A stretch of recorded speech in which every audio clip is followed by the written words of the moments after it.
Hey guys, welcome back to the channel. Welcome back to the Retro Wrestling Room. It is Monday Night Raw again. The Mondays seem to be coming round pretty quick lately. We are back again.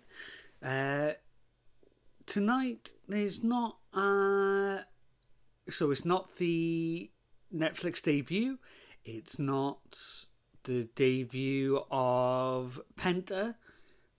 So this is the first week now where we're really just in the normal episodes. That's what it feels like tonight. This feels like the first proper show, I think. We've got 20 seconds until showtime tonight. So I know we've got a few matches announced. Let's have a quick look. So we've got Seth and Drew, which should be pretty good. We've also got Damage Control in action. It just says the New Day in action.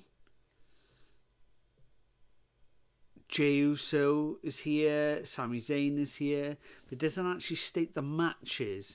So it'll be interesting to see who they're actually up against tonight. So there's the Netflix logo.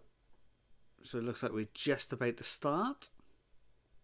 And we got the then now forever screen just starting up.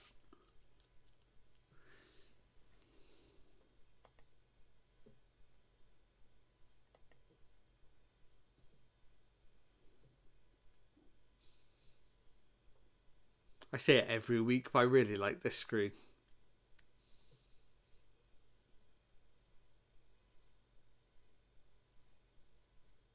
It's such a cool video. So we're in Dallas, Texas tonight. Okay, that makes sense because I think JBL is going to be on the show as well tonight. Where have I put my coffee? I thought I just had it. For some reason I put it on the floor. Oh, Seth Rollins is here. That's a very strange outfit. I don't get what Seth Rollins is going for with this look. Oh, evening, Nick. How's it going, mate? Lance on Eric debut incoming. Oh, Christian's in the chat as well. Hey, mate. How's it going?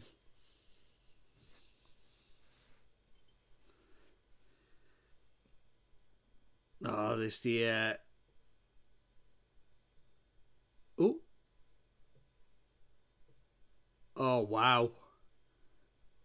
Wow. Okay. Penta facing Pete Dunne tonight. Okay. So we're just gonna throw him straight into an amazing match. Oh, no.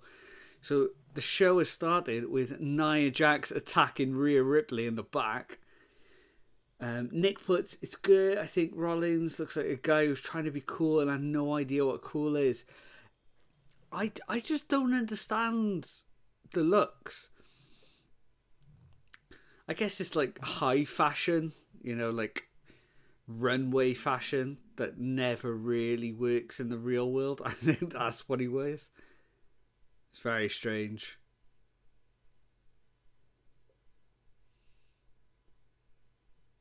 $15,000 in attendance tonight. The thing is with WWE, they always make it look way more, don't they? Like, if you just looked at that crowd shot there, you've no idea how many are in attendance. Like 15,000, but that looks like it could be 30,000, you know?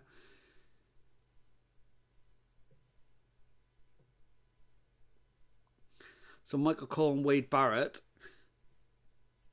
Look, I don't know why that shot looks so strange. I mean, did they say Wade Barrett or did they say Stu Bennett? I'm not sure.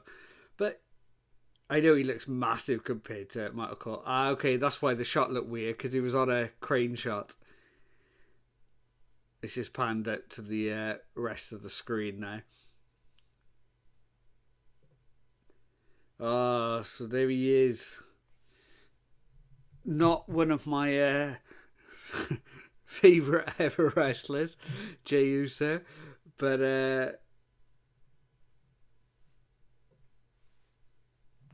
they did say Wade Barrett, did they? I thought they were starting to use Stu Bennett, or am I losing it? Yeah, not one of my favourite wrestlers in the world, Jey Uso. Can't argue that the crowd always loved this entrance wise.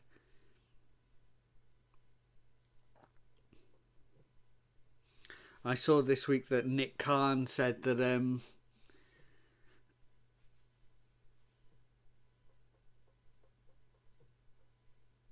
oh god. So Michael Cole is up dancing and they're showing that as well. Oh, why do commentators have to do this? Why can't they just sit and be professional? I don't understand. It drives me nuts.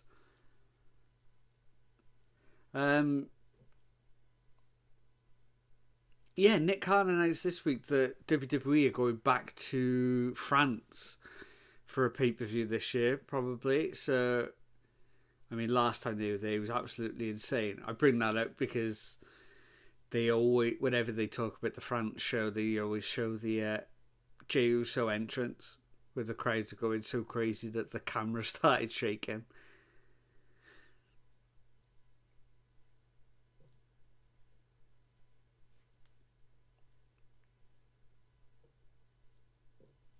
Oh yeah, because it's usually Pat McAfee, isn't it? On Stu's usually on SmackDown. I knew something was weird. Something didn't quite seem right.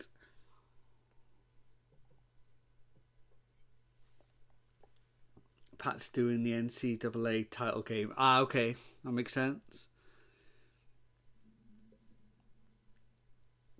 Well, that's one good thing already in the show. We don't have to listen to Pat McAfee. I'll take that.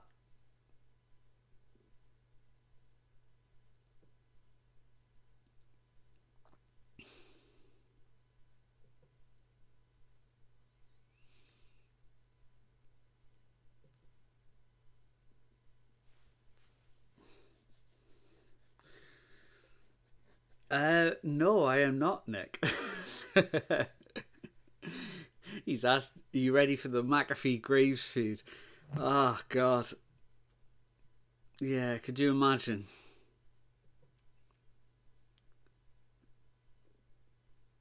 There's so many different conflicting reports about this whole Corey Graves situation. I mean, it feels like a work. But if it is a work, I'm just not interested at all in Corey Graves. You know, I didn't think he was good 20 years ago as um, something like something Keenan, Sterling, something Keenan or something. Used to see him in 1PW shows in the UK, and I didn't think he was very good then. So being away from the ring for so long, I can't imagine he's going to be great if he comes back. I mean, Michael Cole carried Pat McAfee to some decent matches, but yeah, I'm just not interested in that at all. God, Jey Uso was breathing so heavy from that entrance.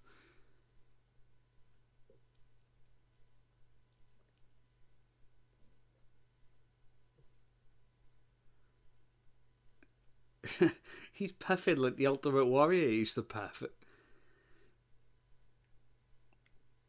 Sterling James Keenan, that was it.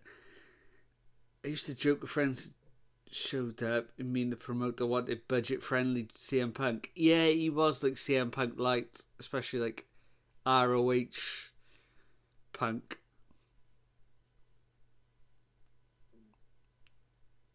And out comes Gunther.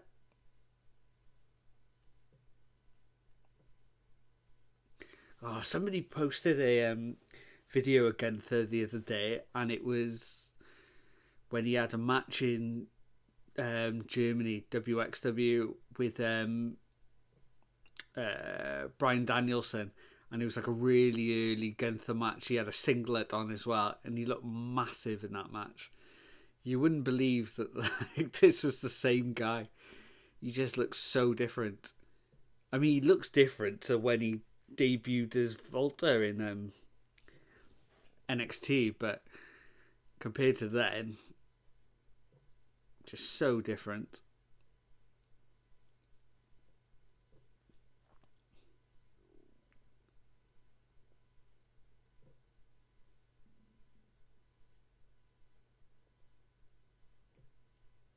Oh yeah, we got Saturday night's main event, haven't we, on Saturday? Okay.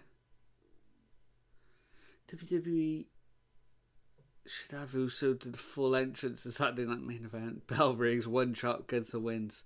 That would be incredible if it did.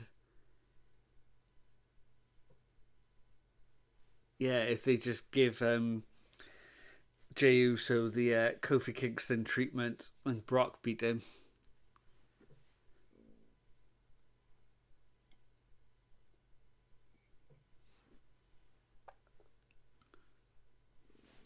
I'm just going to turn this up slightly. It's a little bit too quiet in my headphones. Oop.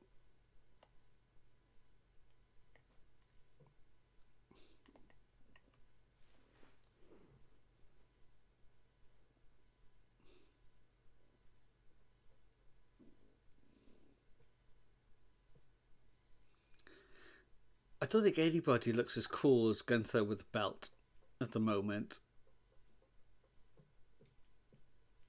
I think he looks better with a belt than Cody does. Have you seen all the pictures of Cody Rhodes trying to hold a title belt? It's like a weird meme the other day going around. He doesn't put it over his shoulder. He kind of like holds it strange like that. It was really weird. I've never seen anybody else hold a belt like that.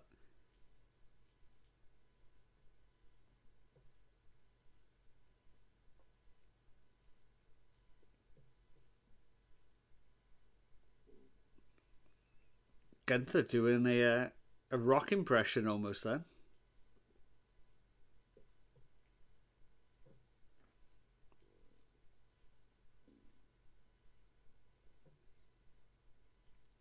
I don't know how many lines are like fed to Gunther these days, but he's improved so much on the microphone this last year. He just seems so much more comfortable than he used to.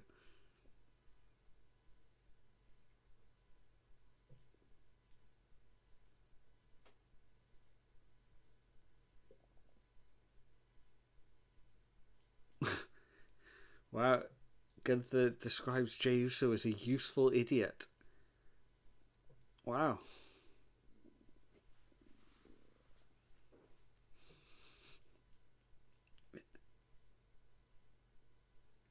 Harsh words.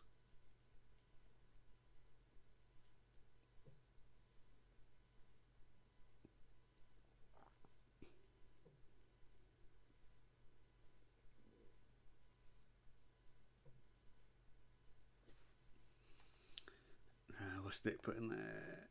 At least he called him. Yeah, if you're going to be an idiot, at least be a useful idiot, I guess. Yes, it's a compliment in a way.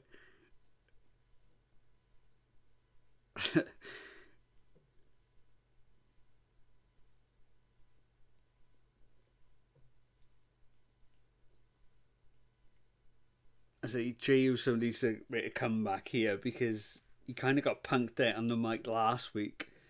So if this is Saturday, this is going to end in a big brawl tonight, isn't it? Build up hype, show that he's strong against the challenger, the champion.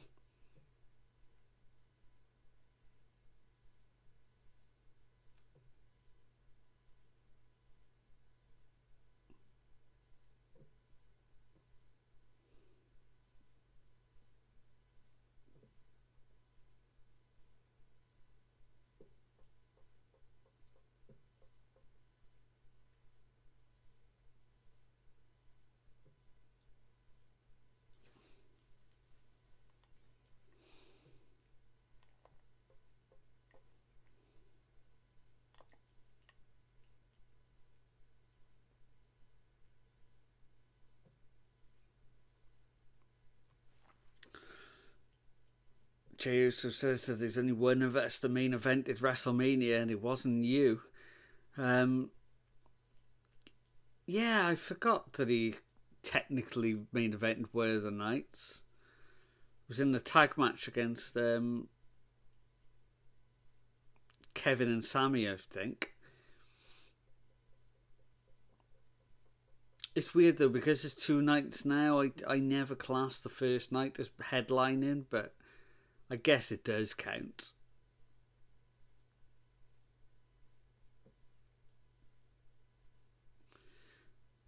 But well, I guess if it's a music festival, you say the 2 nights.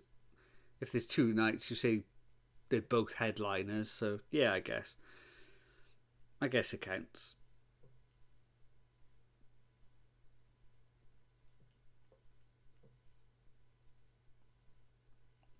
I think Gunther's gonna hop back there and grab his title. Yeah, there he goes. There we go. So a bit more fire from Jey Uso. Build up for Saturday. How's Jey Uso cut his lip?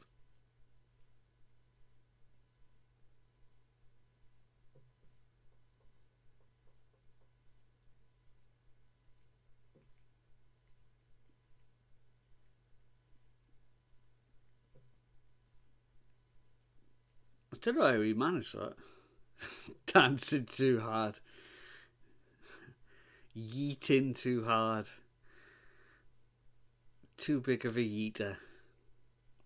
Oh, there he is. JBL, bit of a cheer there. I wasn't sure what the reaction would be. I guess it is in Dallas, Texas.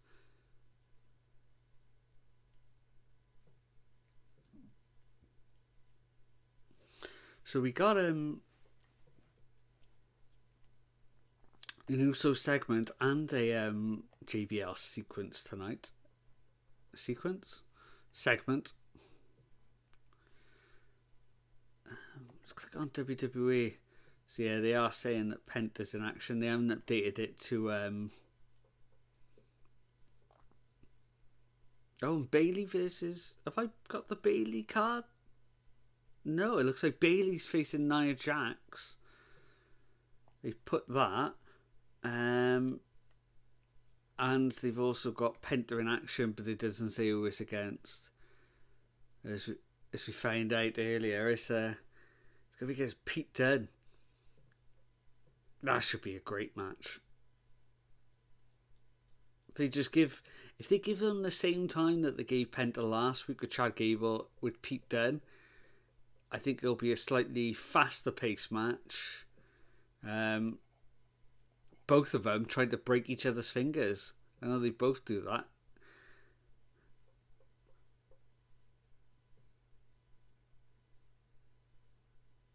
Okay, so the Hall of Famer, Rey Mysterio. His LWO t-shirt.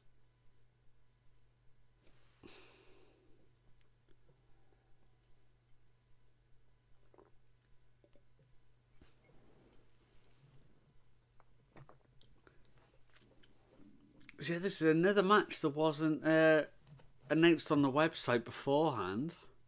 I don't know if I missed it then when I was talking, who they said he was going to be facing.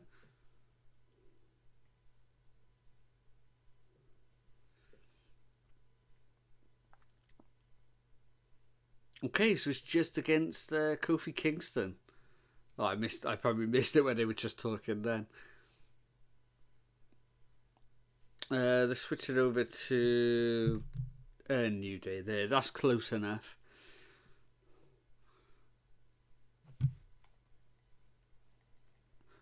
What's my mouse got at the point? LWO has to have lasted 5 times longer than the original LWO. Yeah, I don't... Like, I know everyone remembered the LWO. And, like, Guerrero trying to recruit people, if I remember. I only vaguely remember it, and I used to watch WCW back then. Yeah, I can't remember it lasting more than a few months, if that. It was like a joke thing to just like appeared one day, but it was all the lucha wrestlers and from the light heavyweight division or cruiserweight division even.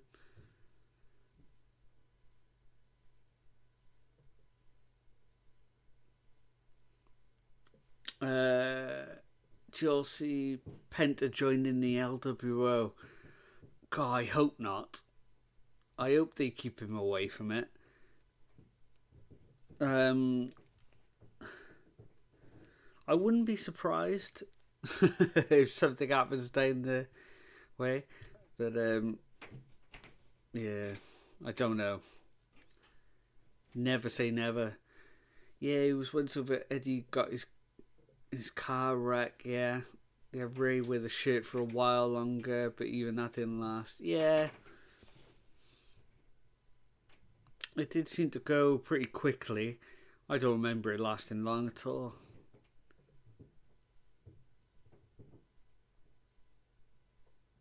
It must be selling T-shirts though. It's the only reason they'd be keeping it around here. Oh, so we got JBL out first.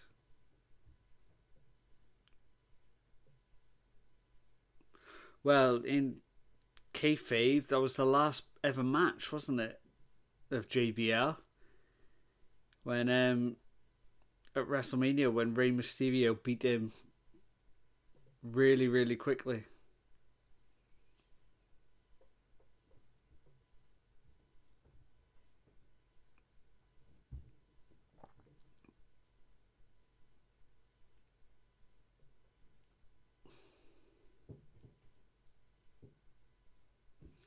I'm not quite sure where the storyline went. A couple of months ago, well, maybe even been a month ago, JBL was going around all the indies like an outlaw gimmick, like trying to hire people. But yeah, I don't know whatever happened with that.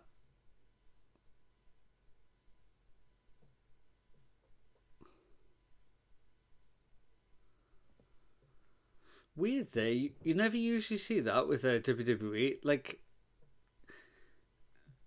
bit of a production issues there. You saw like somebody putting a coffee cup on the sides, and like the one of the cameramen giving JBL the headphones as well. Oh, I guess because in the US it's probably not shown. That's probably why it was so strange. It looked like an outtake. It looked like weird that the camera was sticking on it. Okay, that makes more sense. Right. Yeah. I think he showed it twice in TNA to say Nemeth. Yeah, I think he did as well. But yeah, he turned up in like all these different indies. But I don't know whatever happened with that storyline.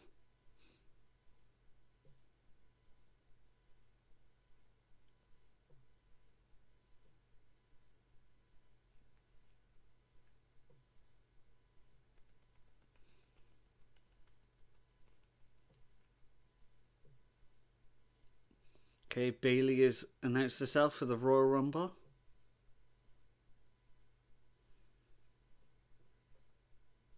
She's looking to do a Hulk Hogan or a Shawn Michaels, a Steve Austin by going back to back. Oh, Nia's not mic'd. Oh, there you go. Okay, so Nia Jax is in the Rumble as well. I think she was the only one announced for it until tonight. TNA Slammiversary, Hendry versus JPL. Oh, God. That's not real, is it? Is that true? She's back on Raw the week after Raw was in her hometown of San Jose. Yeah. Yeah, I forgot she was in her hometown last week. Nia's not The world is slightly a better place. Yeah, she's not the greatest, is she? PBR announcer Matt West. What's that? Bull riding, is it? Premier bull riding, maybe PBR. Um, no, it's not real. Yeah, I can see him doing it there. Oh, thank God. Yeah, yeah, God, I could see him doing it. I hope not. I thought that was JBL's kid or something. Professional bull riding. Okay, yeah, it is professional bull riding. Oh, what a good guess.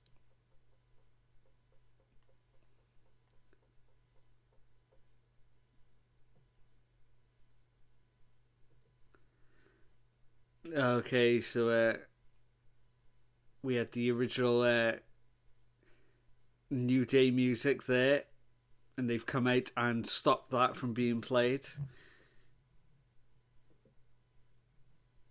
Big boos here from the New Day.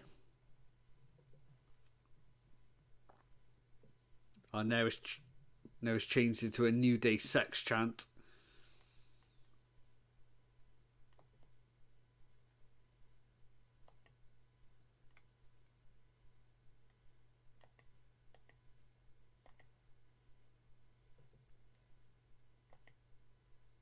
Let's click that. What am I doing here? That still working? Yeah, there we go. Right,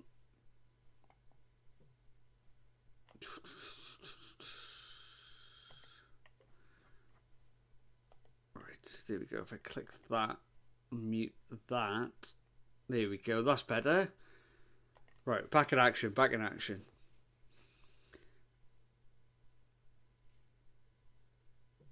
Xavier tried to change those chants into a New Day Rocks, but the crowds are just not having it at all. And there goes the bell. I'm so glad with this mat that they decided to get rid of that giant Fortnite logo in the middle. I mean, I'm not a big fan of the mat anyway, but it's so much better being blank in the middle.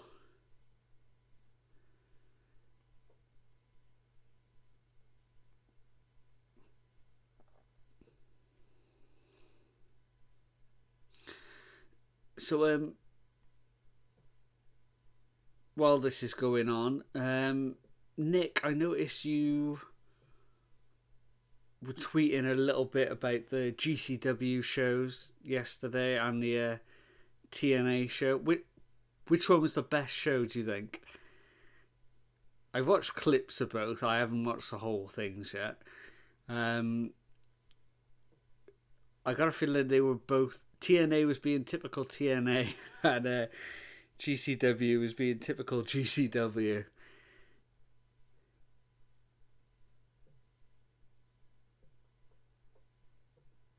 Oh, that devastating alley catch injury. Absolutely horrific. Oh, it was awful. You just... Oh, I feel so sorry for her. I didn't watch either. I was watching the NFL. Okay. I was just reacting to the messes they both made. Yeah, just yeah. Like GCW, the whole point of doing this show is because they felt like they let their fans down so much with the last Hammersmith show. It just wasn't a good show.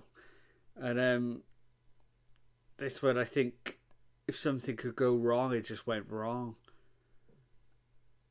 And like the whole Matt Cardona match was a mess. Ali Catch obviously got injured. There was just constant booing throughout. It was terrible.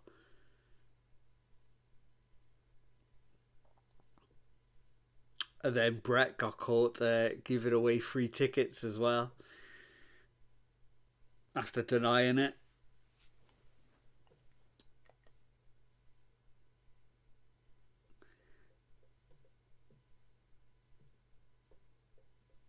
Yeah, it was awful. It's even worse when you watch it in the pay per view as well, because she notices her leg, bless her, and then obviously like the panic just sets in then, and you could just hear her screaming. It's horrible.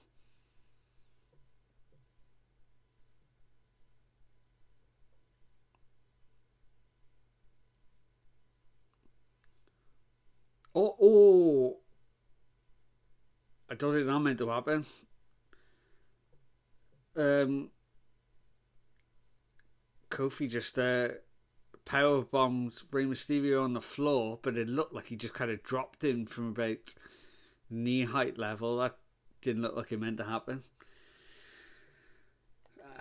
I could tell the last few months with their defensive, the GW crew was getting that something wasn't going good. Yeah, they were, weren't they? And they would be extra argumentative with everything. I mean, one thing with GCW in this show, you can't say that they half-assed it. You know, they literally threw everything at it. There was a cage match. There was a ladder match to start the show. There was like there was announcements for another show. You know, with Sabu's last match is going to come up. They had Super Crazy doing dives, you know, like he used to in the Hammersmith Ballroom. But yeah, Hammerstein, sorry, not Hammersmith. That's in the UK. You know, they threw everything at it, but just if it could have gone wrong, spots just constantly going wrong in every match. You know, you could probably fill a Botchamania episode just with that show. And then Tessa Blanchard won the women's or the Knockouts title in TNA last night. Pretty much solidifying that Jordynne Grace is going to be coming to WWE. I think most people thought that was going to happen anyway, but I think that's pretty much solidified it now. I need to at Matthew now. I think it could possibly be the whole show, you know.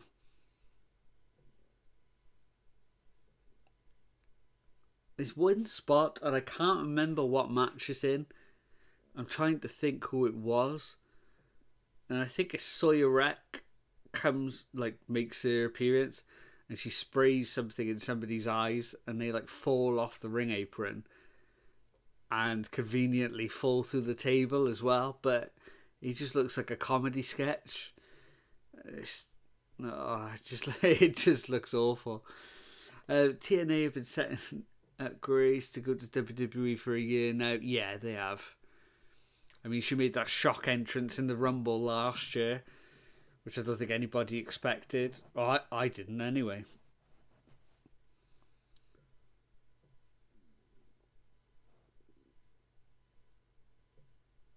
Oh, screen's gone black. Is it going to be like last week? Are we going to go straight back to it? There we go. Okay, so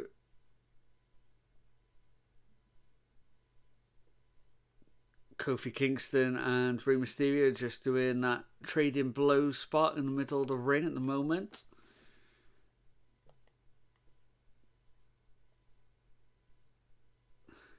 Yeah, Christian, it's odd. Like, they've had such a big backlash over it. You know, it's really strange.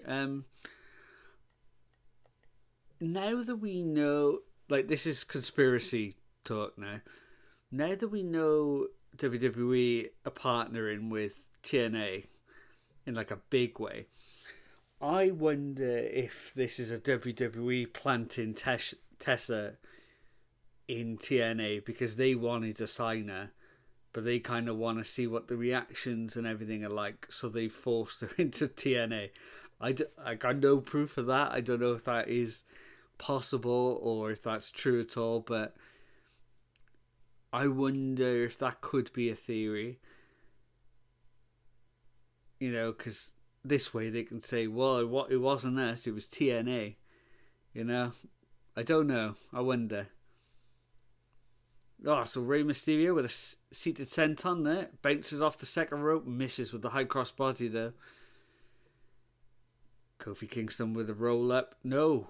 Rey Mysterio rolls all the way through. Basement drop kick. Can he get the 3? No. Only a 2 count. Okay, Nick's put some have thought the same thing. Okay. Some even wonder if they have in TNA, so all the initial backlash comes out now and will be less when she debuts. Okay, I didn't know other people had thought that. That is interesting. I'm glad I'm not the only one, so I don't look like a conspiracy freak. Oh, that was a weird, strange move there. We got a splash from Kofi Kingston, which landed on the back of Rey Mysterio, even though Rey Mysterio was in a standing position. And then Rey Mysterio ended in a flat position on his front. It didn't look bad, it just looked a bit awkward. Kofi Kingston in the corner. What's he looking for here? Nope, missed the move there. Oh, jumping Hurricane Rana from Rey. Is he going to hit the ropes for a 619? No, Xavier makes the trip. Oh, the referee saw it. Is he going to send him to the back? There he goes. Xavier Woods has been sent to the back here. Oh, and he gets a punch from Rey Mysterio as well. Ah, but Kofi spots a weakness there. Oh, but he's flicked onto the ropes on the other side now. We get a guy 619. We do. Oh, and he went for that splash over the top rope, but Kofi managed to get the knees up. No, 2 count. Nick put, I said TNA has a long history of giving way too many chances to problematic people. Yeah, Alberto. Yeah, Aries, Tessa. Oh yeah, Michael Elkin as well. Oh, Joey Ryan. Yeah. Does Joey Ryan turn up on any indies or anything now? I haven't heard his name in a long time now.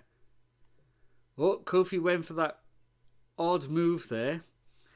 Oh, and he gets rolled up. Rey Mysterio with a win. Ah, but Xavier Woods is back and he's attacked Rey Mysterio. Give it time. PCO will be back in TNA as well at some point. Yeah, that was strange, wasn't it? He started smashing up the one of the titles at the end of the GCW show and then got cut off. And apparently that's a shoot as well. Everything has to be a shoot now or it's not interesting, apparently.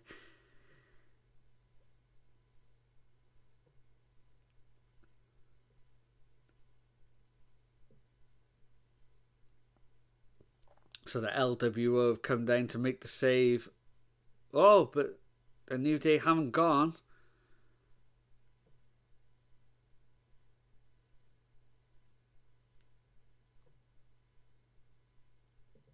And he looks knocked out on the outside now. A while back, Ryan tried to book a show. The word of his comeback as a surprise. Word got out that it was called off. Last I heard, he was working at Disneyland. Oh yeah, I remember that rumour. I forgot about that. But the same could be said with WWE with people like Hogan. Yeah, you're right, Christian.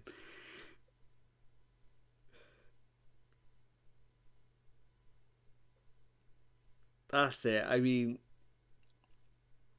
they do though sometimes, don't they? If they see dollar signs, they'll try it, you know? It's just the way of the world.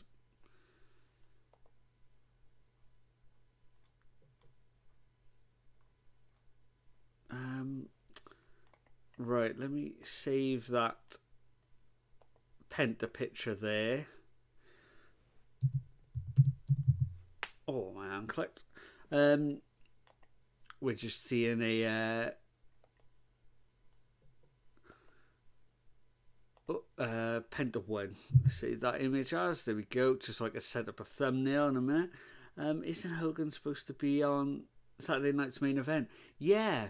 I think it was meant to be Hogan and Jesse Ventura, but we're not quite sure what's happening now. I've clicked on Valkyrie there. If I just change that to Penta and I add this image, I can set it up then when the match actually starts. Let's have a look. Penta word's going to come big on the screen. Look at that, some behind the scenes editing there. Let's stick that in above that image. There we go. So it looks like that match is going to be next. It's kind of saved there.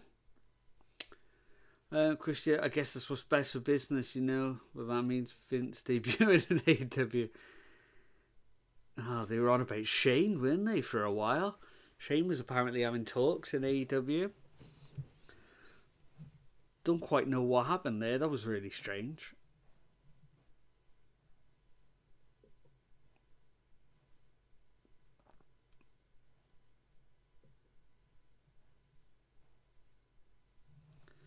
Okay, it's that American-made stable here.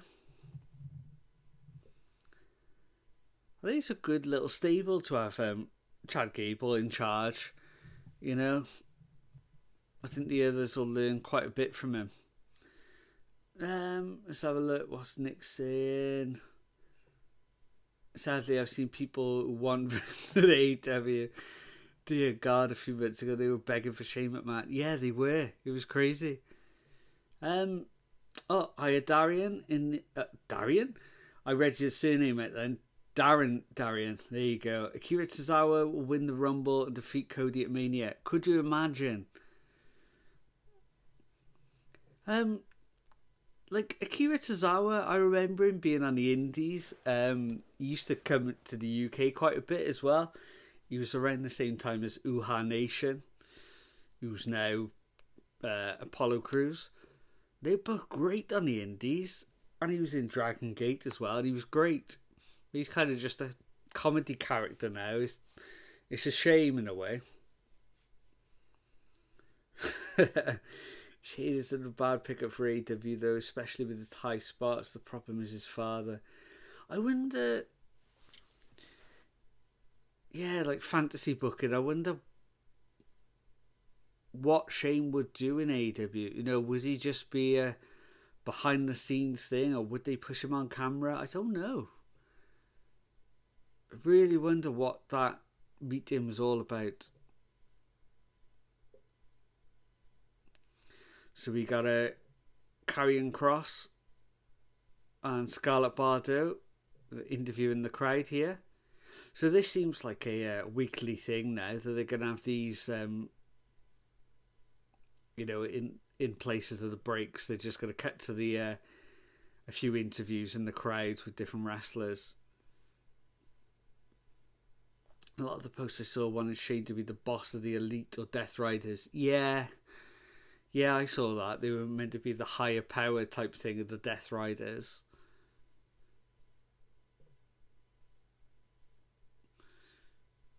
I wasn't feeling great on Saturday. That's why I didn't do any streaming. I didn't see Collision either. Apparently, like I said, was going to happen. You know, the Death Riders were not going to be happy teaming with the Learning Tree. And that's how they were going to get around that booking. Okay, so it's not Penta now. We've got Sami Zayn. So we'll flick that over there. Daniels versus Hangman is a must-see match. Yeah, I heard that it's really good. Obviously, I know the result because I've been online since. And I've seen the Daniels do the I keep going to say One Winged Angel, but I think it's because I got Fallen Angel stuck in my head. You'll remember. I can't remember what the move is, but obviously Daniel's finishing move, Hangman does it to him after the match. And I've seen people saying that he did it so well, they hope he keeps that move now. Hobbs also came out looking really strong. Oh, good. I'm glad they've kept Hobbs looking strong as well. Apparently, after the match on Dynamite as well, you know, it was obviously as the show had gone off the air, he kind of got his heat back on the Angel's Wings. Yeah, not. I kept getting One Winged Angel in my head. You know when you think of something and then you can't think of anything else because you've got something else stuck in there. So here we go. There's the American Airlines Centre from the outside.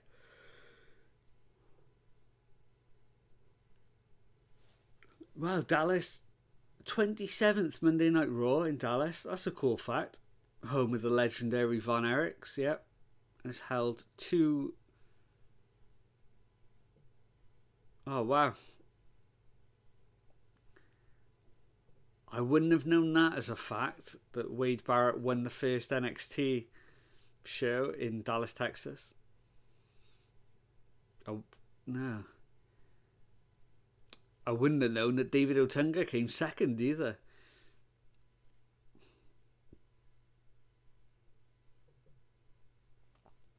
Yeah, weird, isn't it? Yeah, Kenny Omega and Christopher Daniels. It would have worked at some point. I just wonder where they would have crossed paths. I guess they were always slightly missed each other, I guess.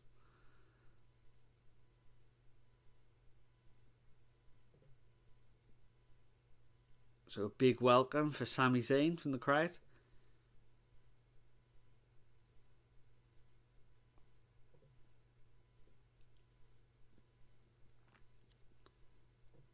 Is he going to announce himself in the Rumble?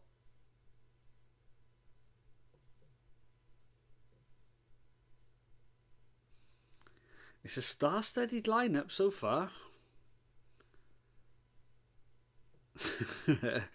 Yeah, that's true.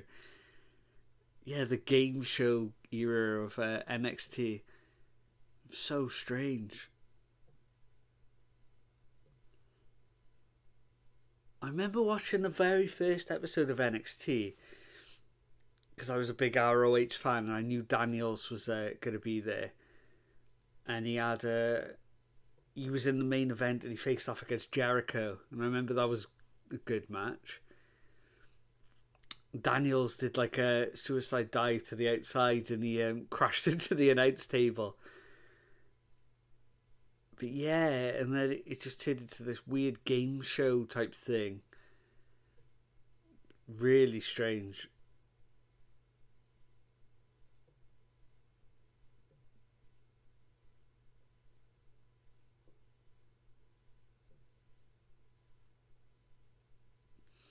When Kenny really got going, Daniels was in TNA. Yeah, Daniels left TNA.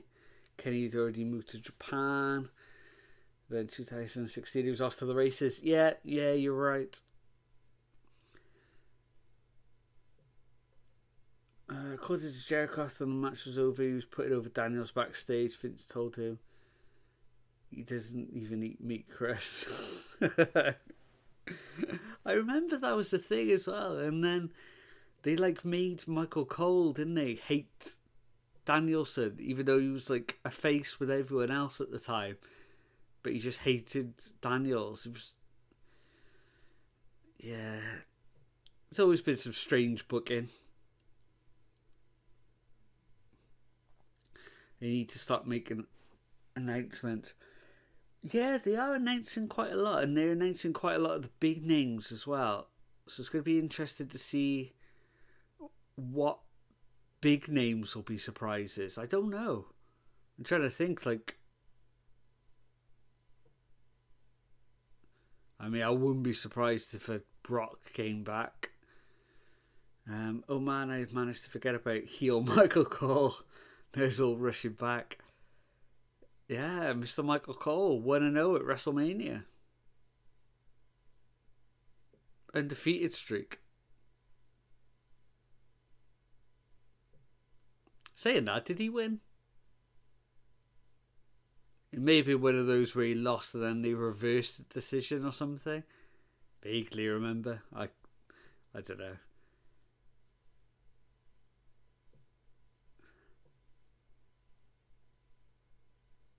Oh, and here we got Kevin Owens interrupting here. Still holding on to the amazing, I always said one-winged angel title then. The Winged Eagle title. And wearing a Bret the Hitman Hart jacket. In the home state of Shawn Michaels.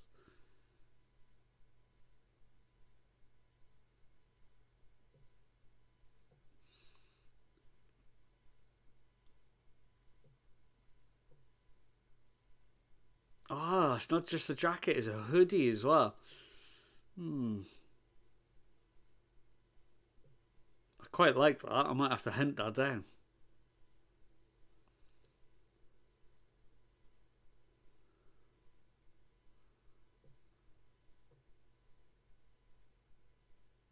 Look at Kevin Owens being all matchy. He got white and pink trainers on as well.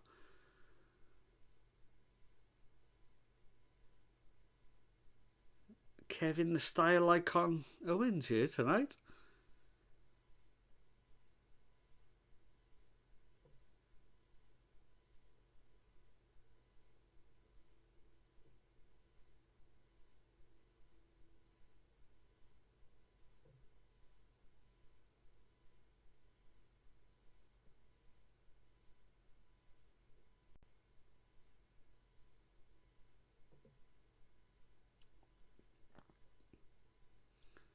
Kevin Owens, the man Hulk Hogan discovered. I saw your tweet just before we went live. Yeah, that was a weird. I mean, Hulk Hogan always comes out with weird rumours, doesn't he? But yeah, remember when he said that he spotted him backstage and he knew he was going to be a big star before everyone else? Not the fact that everyone else had already seen him in ROH for years and years. Weird, man.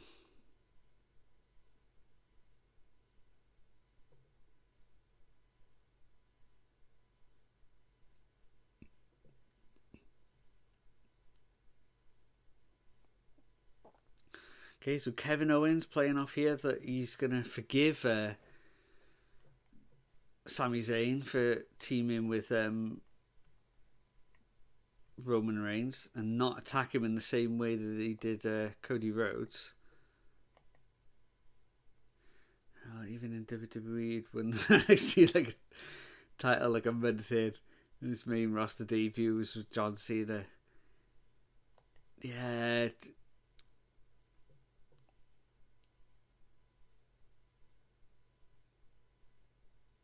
Okay, Kevin Owens picking Sami Zayn to win the Rumble.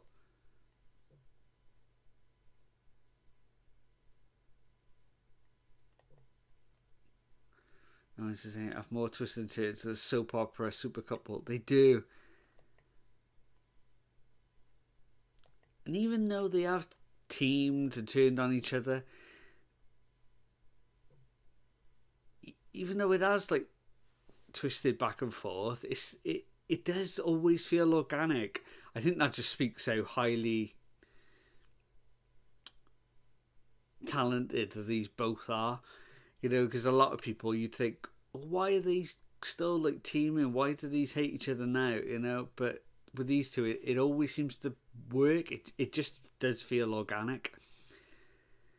Going back to Hogan, yeah, this is coming from the man that said that Elvis was a big Hulkamania fan. even though he only debuted 2 years after Elvis had died.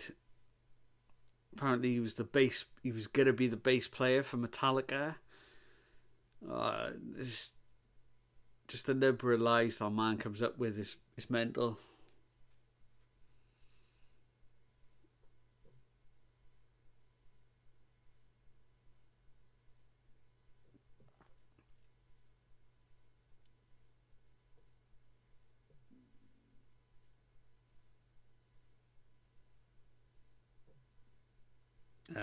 Okay, this is where they're going to go with it.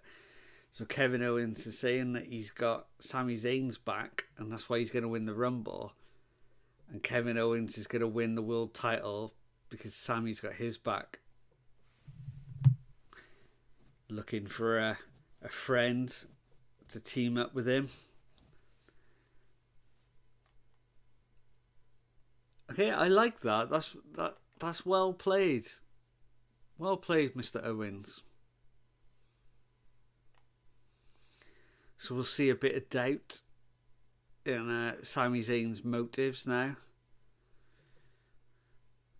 So I'm making a prediction. He'll come out during that match, but we won't know if he will team with Kevin Owens or not until he makes his move.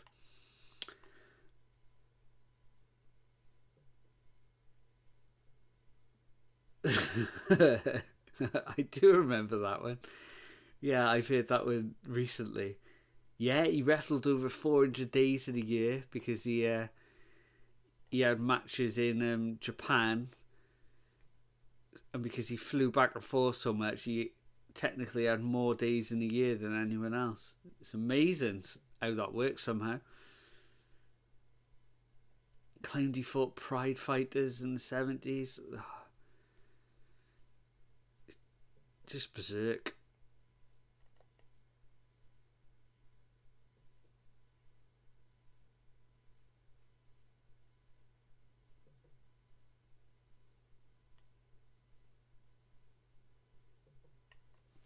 I remember when Sheamus won his first title.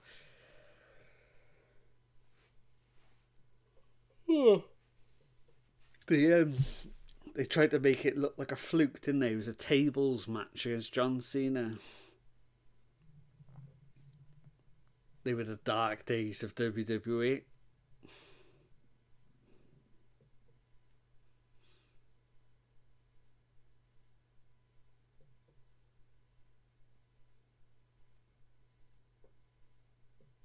Here he is, the most tanned man on planet Earth.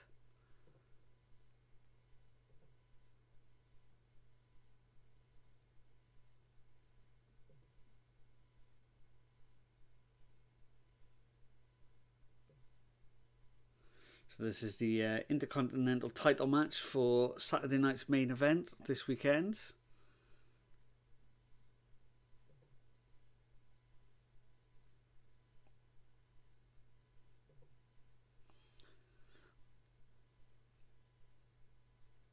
So is Braun Breaker like an actual heel, or is he like a tweener at the moment?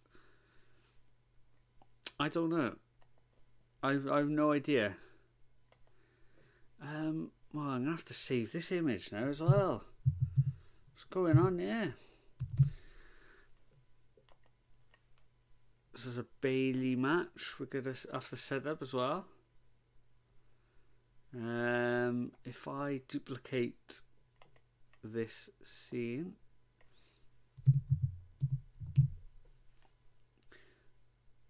there we go. So I'm gonna have to do the same as I did earlier. Stick another late edition here.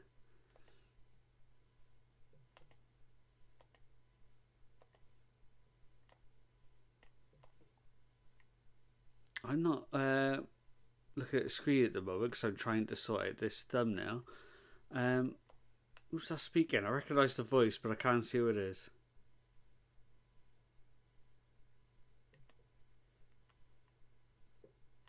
It's not Drew, is it? Let's have a look. Oh, it's Ludwig Kaiser.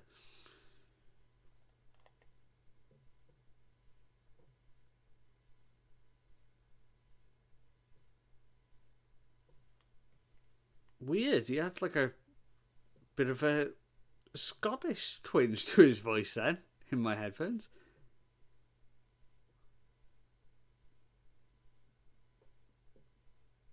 Okay, he doesn't now. That's just me being crazy. That's just me losing my mind.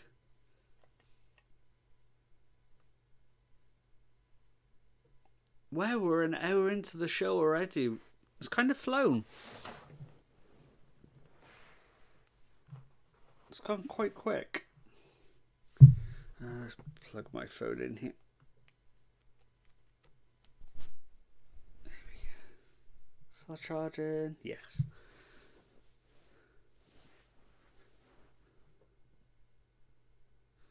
Okay, so they're setting up a Ludwig Kaiser match with Penta. It may be coming in the future.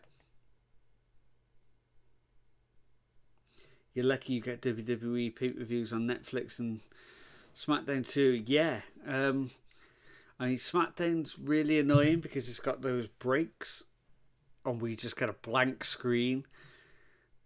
So it's hard to get used to that. But yeah, it is good having the... oh, there we go. We got a In Memory of Bob Uecker there. Star guest of WrestleMania 3 and 4, I think, with Andre. There's that famous clip of Andre choking out Bob Uecker.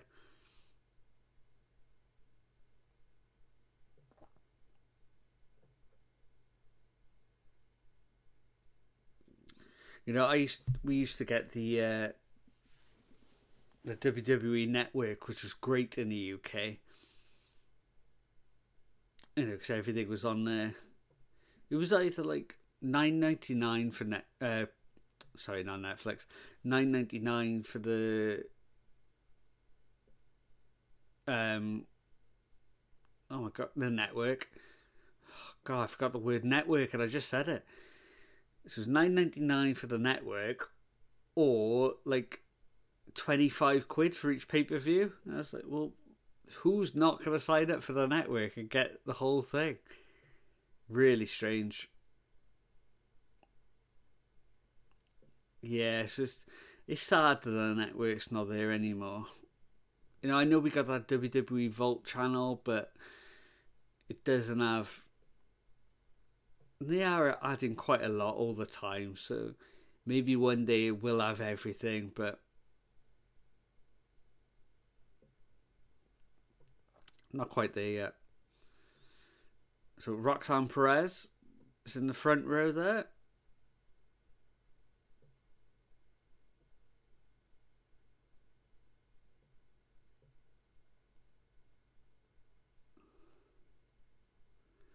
I don't know if people get just how much access to classic wrestling we've lost now. Yeah, I know. You know, I won't lie and say I watched it all the time, but it was great just to go, oh, I wonder what the WCCW Star Wars shows were like. And it was just there on the network, you know? And like, just classic WCW shows and ECW, just so easily access, you know?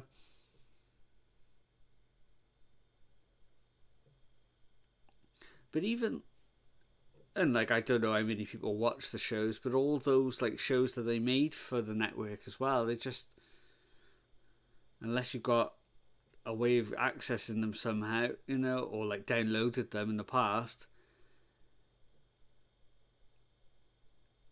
you know, it's all just gone. It's weird.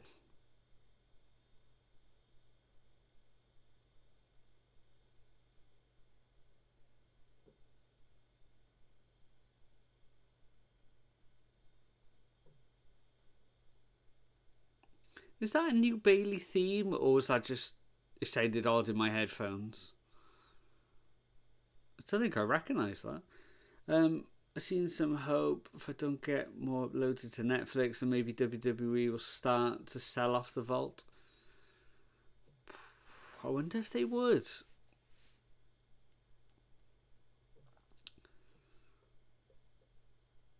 Well, I mean, it's looking like they're going to have access to the TNA library now as well, doesn't it? Oh, oh. I wasn't sure if that was a rolling slam there from Nia or if it was a TDT by Bailey. You never quite know with Nia what's going to happen. Oh, pop-up headbutt. Also, fun facts is Raw is on Netflix. They stopped putting up selective full matches on YouTube. But they still do it for SmackDown. Okay. Old WWE, no. But modern WWE controlled by TKO. They can make money. Please, shareholders, yes. Yeah, I mean, I'd be down for that if they sold some of it off, you know, and a bit of like started their own wrestling network, you know. That would be really cool.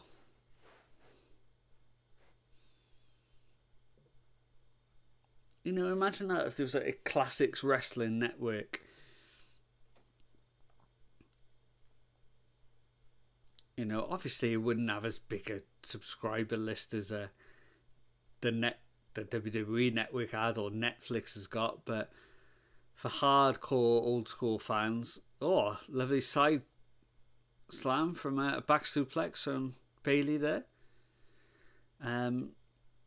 You know, for classic fans, it'd be great, you know.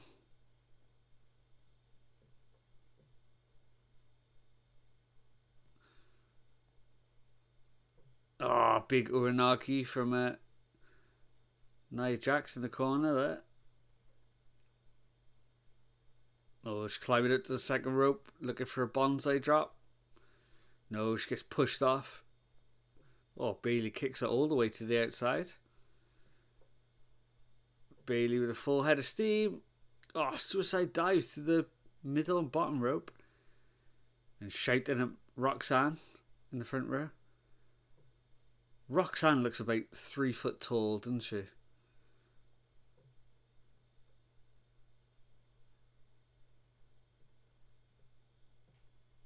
Oh, she's being held off by security there. Oh, Nia Jax is going to attack her from behind. Everybody in the arena can see it happening.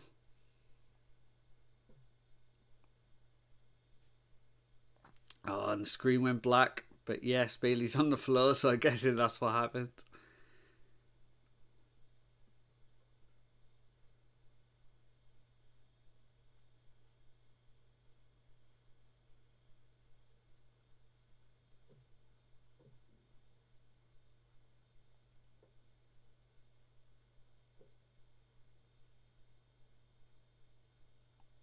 Oh, back elbows to Bailey in the corner there. Why not revamp the WWE network, call it TKO Network, so you can watch videos and I mean, it would be a good idea, Christian, but they've probably got exclusive rights deals now with Netflix. That's probably the problem. I mean, it'd be great if they actually could.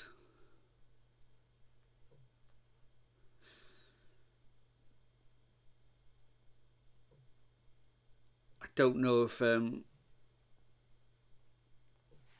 Netflix or TKO have got anything in mind with UFC getting rid of their Fight Pass. Yeah, Fight Pass has a deal with ESPN in the States. Oh, it gets hard when there's so many different rights, like different networks and things. You know, and they got all these different deals with people around the world as well, and certain countries can't get certain things, and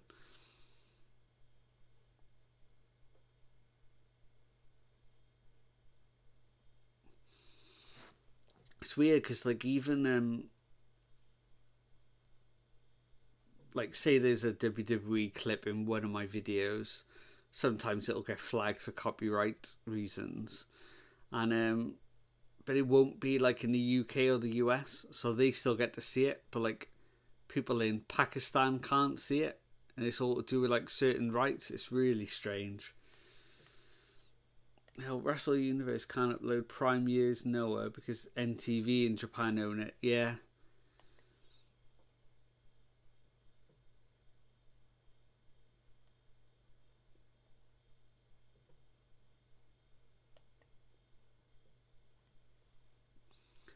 You know, it'd be amazing if you know, New Japan could get the rights to all the old All Japan women's wrestling, and you know, AJW, JPW, all those old ones. You know, it's a pity the Japanese promotions can't all get together and make a giant network over there. That'd be incredible.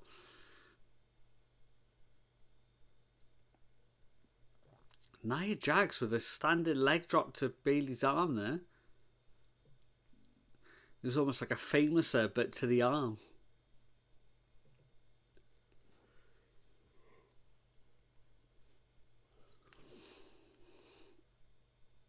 Nia Jax hitting the ropes.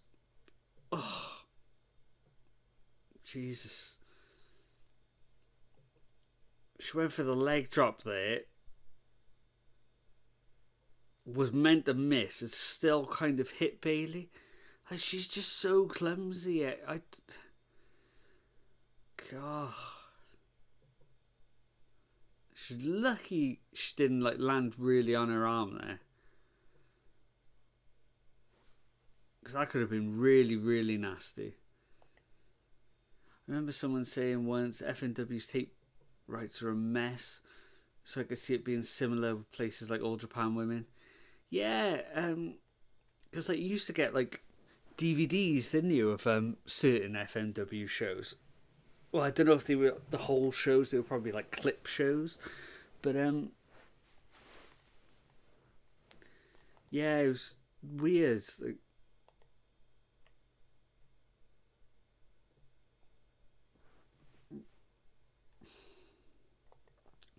bad enough when I did this early in a career, but it's much now. I know, that's the thing,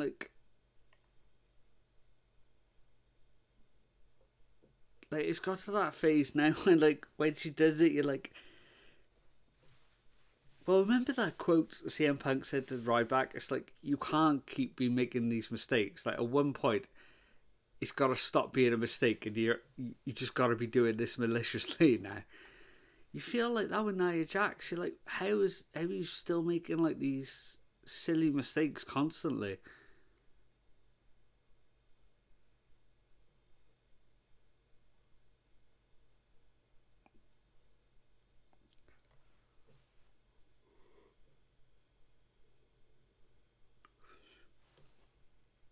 Why are we doing can the babyface manage to get back into the ring before 10? But it's Nia Jax doing it.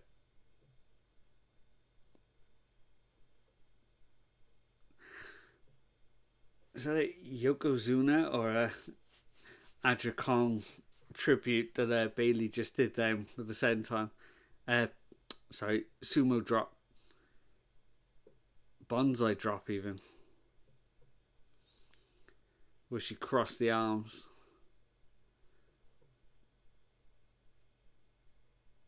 Bayley gets pushed off into the ropes. What have we got here? Oh, shoulder breaker from Nia Jax. Only a 2 count.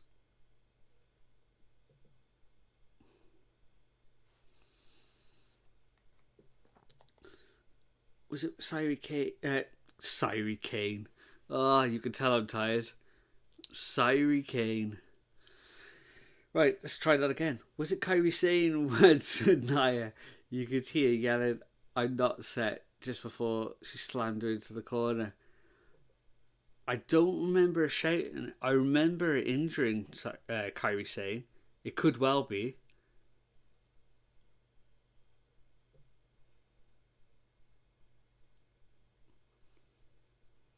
Bayley been slammed into the corner post there. And then she's crushed into the ring post as well.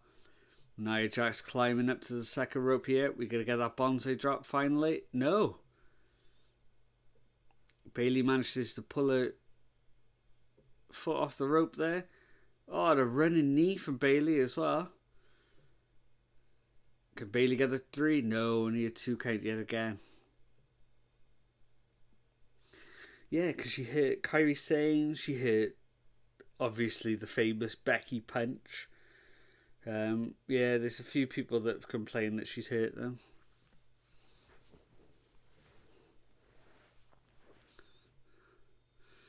So Bailey climbing up to the top rope. Cut off by Jax. Jax climbing up to the middle rope there. Oh, we're going to get a giant Samoan drop. No. No, Bailey countered. Oh. Now, people keep trying that sunset flip powerbomb on Nia, and it always looks sloppy. Ugh. Oh, there we go. Big elbow from Bailey. Is that enough? No, 2 count. Matthew Palmer, who is Athena's husband, once posted on Twitter, I hope she doesn't hurt my wife again. Oh, there you go. So that's Athena as well. You can add to the list.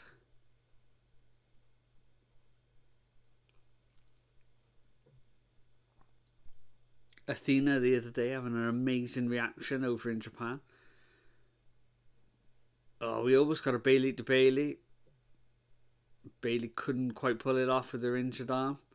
A chop block on Nia Jax. Hits the rope again. Ah, pop-up Samoan drop. Oh. And a senton onto Bailey. Pulling her into the corner. Here goes the bonsai drop. There we go. There's the crossed arms. Yokozuna, Ajikong style.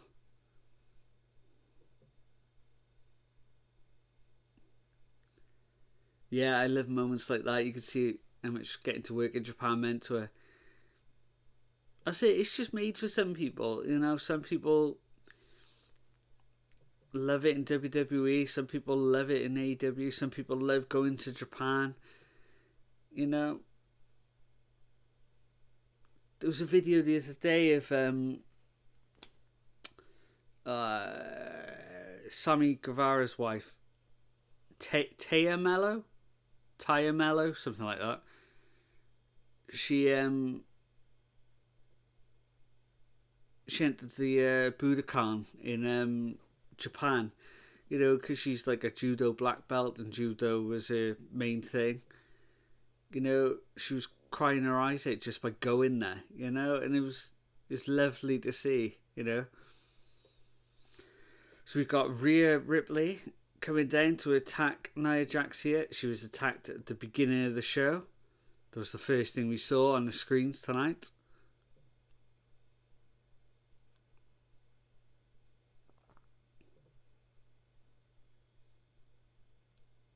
Oh, Nia Jax with a big splash in the corner. Managed to get through about 10 different security guards there.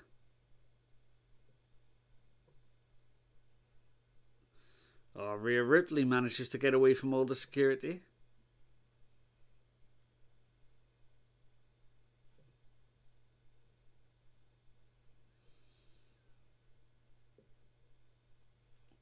Security guards cannot do anything, apparently, to keep these two away from each other.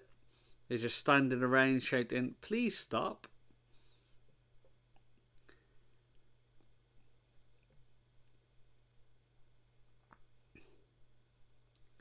Imagine if security was like this in real life. You know, imagine they were this useless. Oh, really sent on off the announce table by Rhea. Taking out Nia Jax and a few of the security there.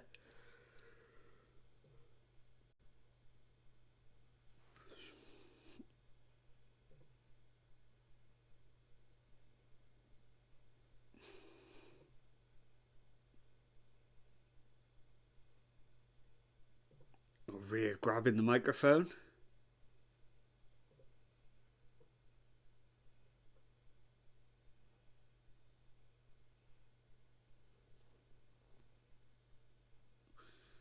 Okay, so Rhea Ripley has called out Nia Jax for Saturday night's main event.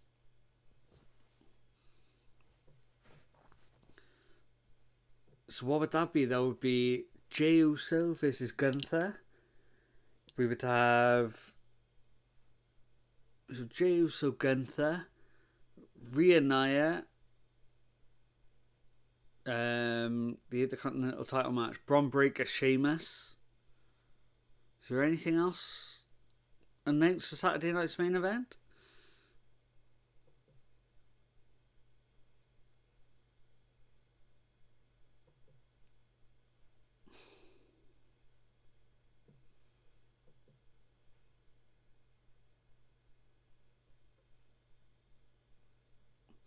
So there's the highlights from the main event from last week. The Damian Priest and Finn Balor street fight.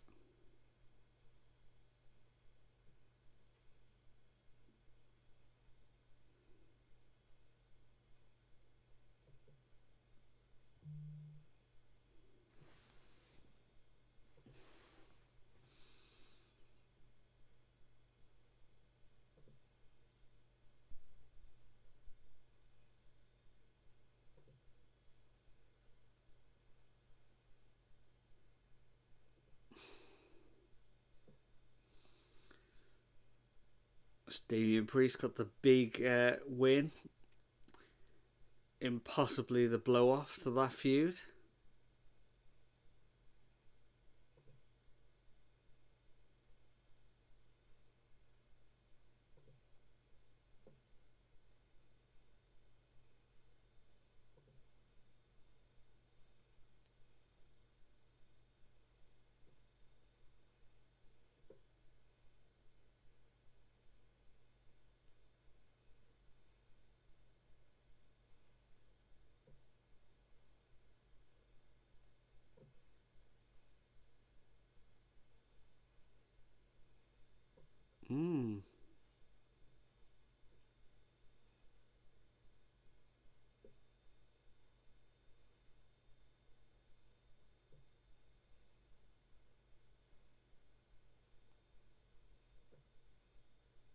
Okay. So Dominic Mysterio gave Chad Gable a piece of paper on. Somebody who may be able to help out with the Lucha problem.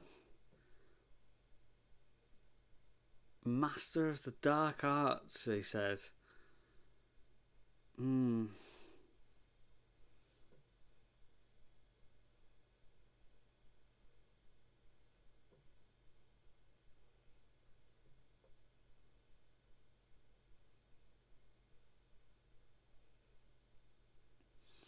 So got a highlight package of Lyra Valkyria here from last week when she won the women's Intercontinental title match in the finals of that tournament against Dakota Kai.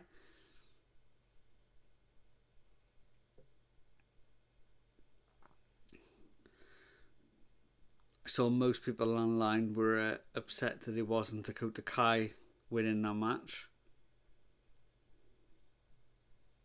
Oh, there was a horrible... I forgot about that. That horrible suplex off the ring apron to the outside. Dakota Kai landed with a horrible thud.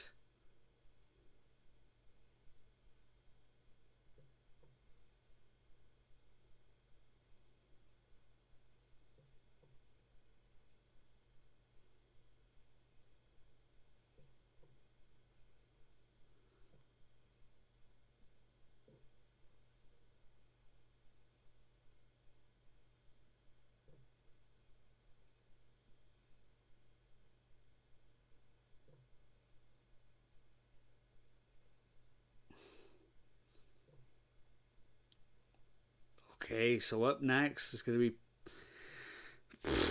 Penta Pete Dunne. Wow.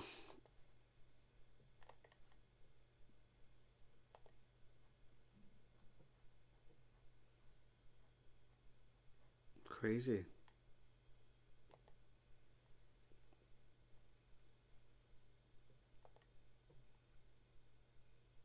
Okay, so we got a tribute video to Martin Luther King here. It's Martin Luther King Day in the US.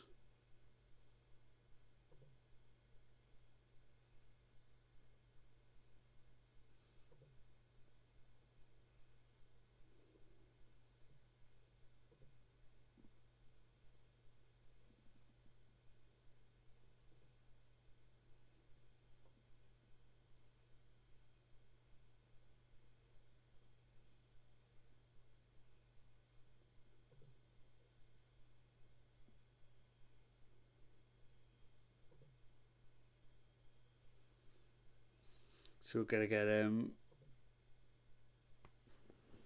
bit of a motivational video here.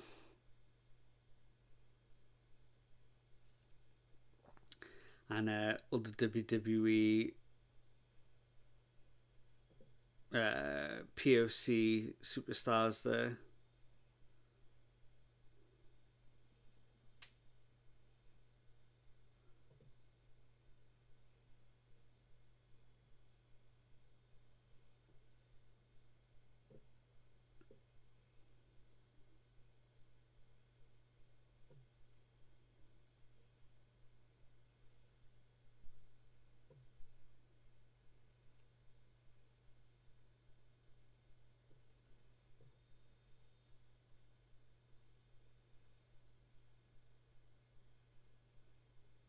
It's a nice little tribute video there. Oh, here we go. So this is my main event of the night. Pete Dunne versus Penta. Right, I'm going to quickly run and get a drink while Pete Dunne is making his entrance, so I can get back for the Penta entrance. I'll literally be about 30 seconds, so BRB.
Right, so we are back. Got my drink all ready. Got my hoodie on because it's absolutely freezing. Christian put, is it me or is WWE lacking in women's storylines? Like, personally, besides relive that whole storyline. Yeah, they are kind of like on the back burner a little bit. It's always like that. It's really strange. They just don't push it enough. You know, they have great matches, but there's no real storylines.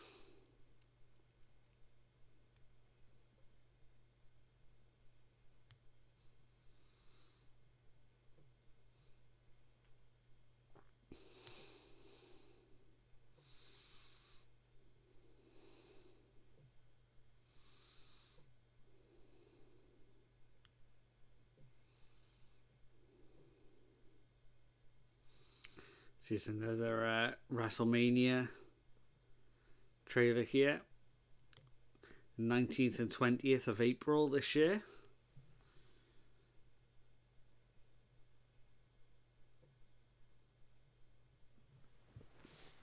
Nothing really set in stone as of yet, but coming out of the Rumble, we should start really seeing the pieces getting put into place. So Seth Rollins warming up backstage.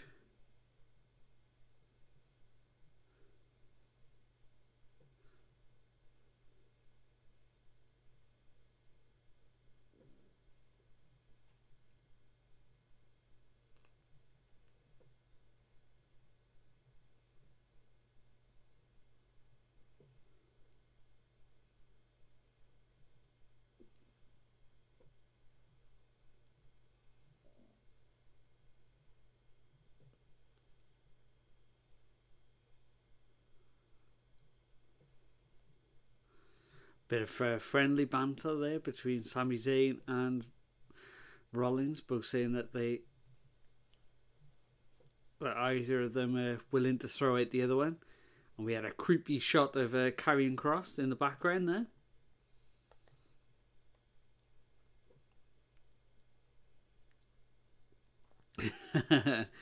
The Punk stands and Roman stands flame war on Twitter, depending on the main event, will be something to behold. Oh, it's all going to kick off, won't it?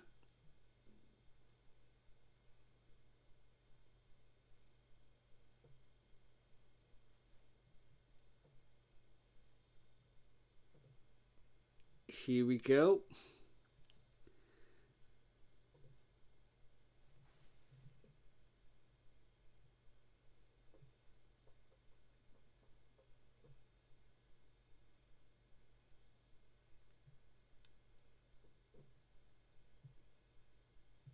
Okay, so we got fireworks as well for a Penta this week. Not just that flame wall that he had last time. That looks cooler to me. Oh, I don't know. Saying that, I would have liked a bit of both.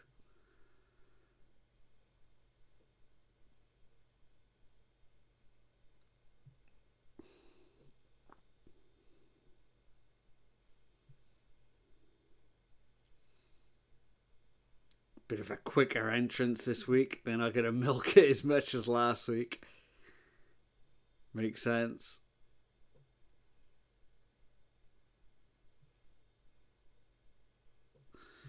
There we go. He's getting over this Sierra Romero.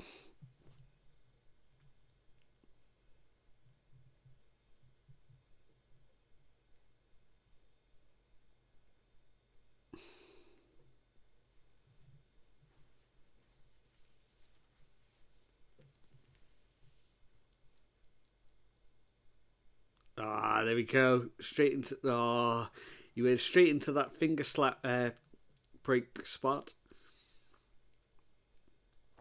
Oh, forearm battle now between Penta and Pete Dunne.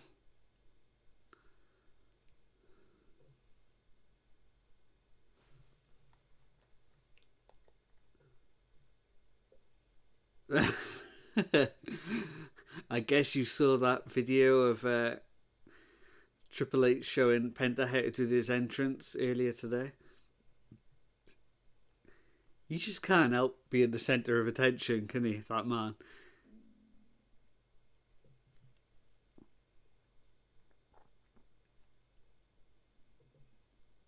Oh, there we go. There's the finger snap spot from Pete Dunne.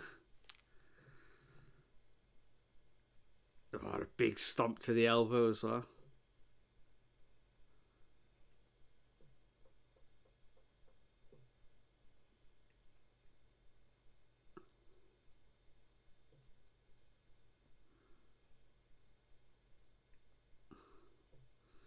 Always got a whip into the corner there. Reversed. Oh. Trading step up Enziguris here. Oh. Pete Dunne went for a moonsault, but he got caught with a super kick to the stomach there from Penta. Yeah, you're right, Nick. Triple H, he just seems to be on all the time.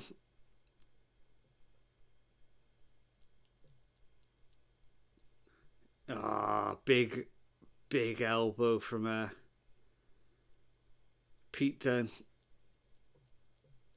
Caught Penta on the way. Oh,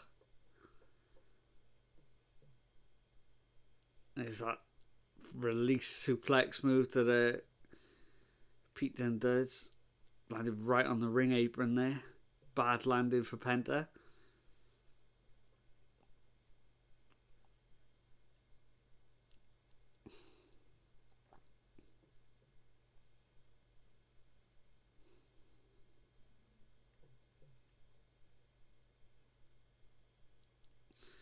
Oh, Pete Dunne stands on the hands of Penta on the ring steps there.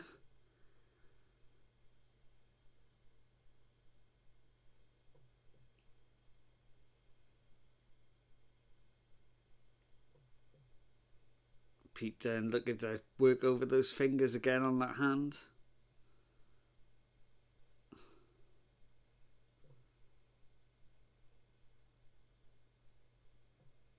Oh, working on a straight armbar and a wrist lock there. Oh, and a big double knee to the elbow there as well.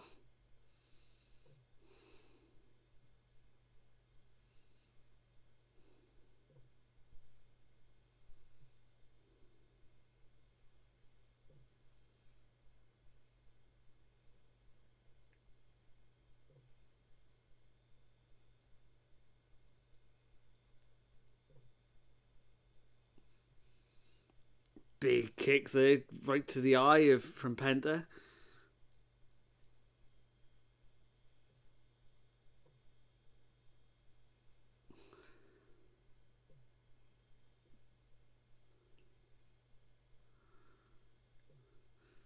It's crazy to think that Pete Dunne's almost been in the WWE for like 9 years now. Oh, trying to tie Penta's mask to the ropes there. Good tactic from Pete Dunne.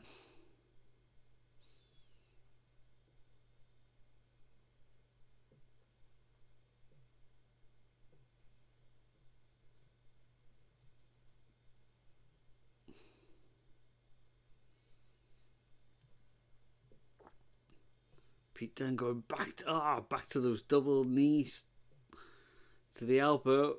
Oh, working over those fingers again. That small joint manipulation. Oh, Penta gets to the ropes.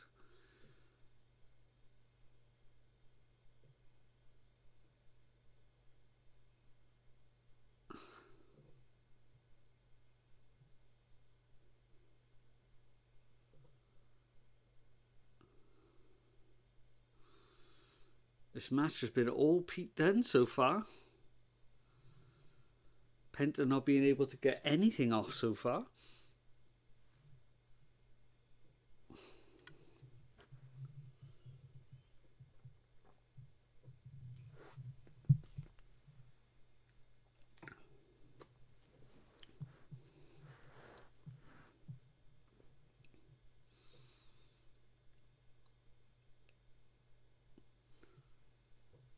Big elbow strikes from Pete Dunne as well now.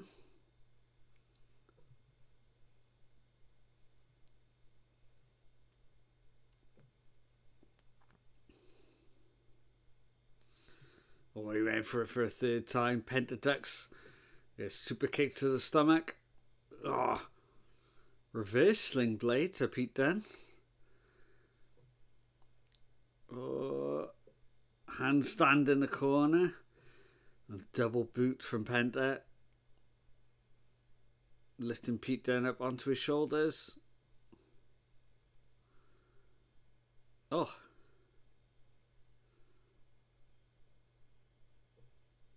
Looking for a cover. No, can only get 2 count.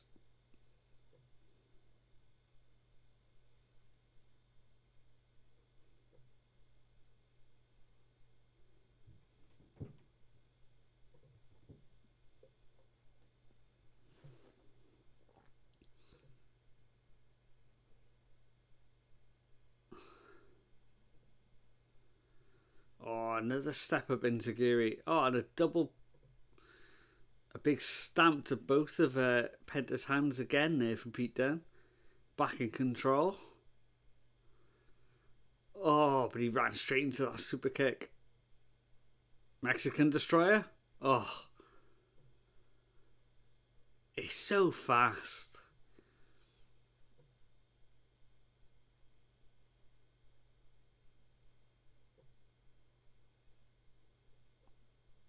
Looks so good, but it's so fast.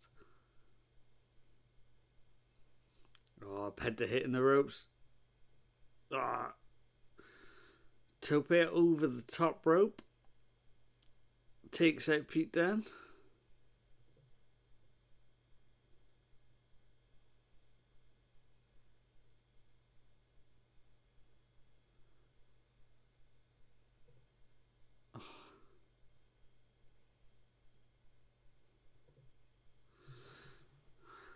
Oh, Pete Dunne's the first to get back into the ring. Penta tried to fire himself back up.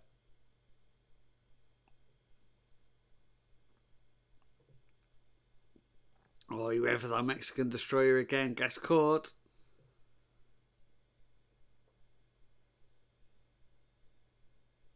Oh, near 2 count. Like a reverse tombstone there from Pete Dunne. Can only get the 2 count though.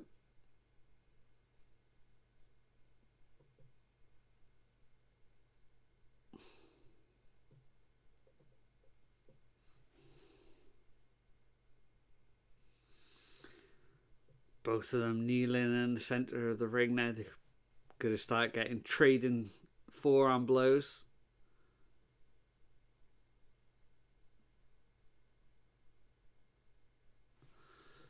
Oh, it looks like Penta's got a bit more sting on his ones though.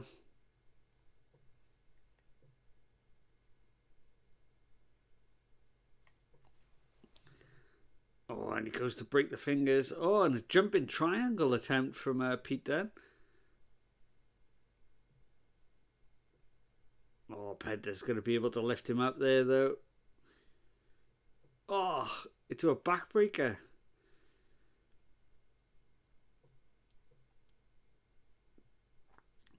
Oh, we're going to get the arm snap now from Penta.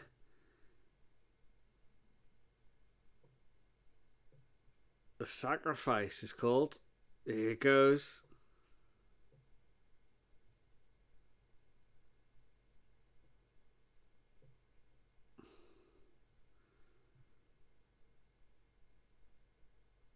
Oh.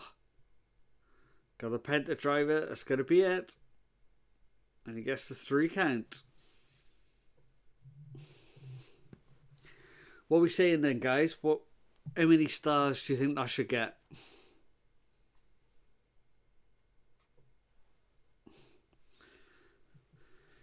So Penta with 2 good matches to start his career against Chad Gable and Pete Dunne.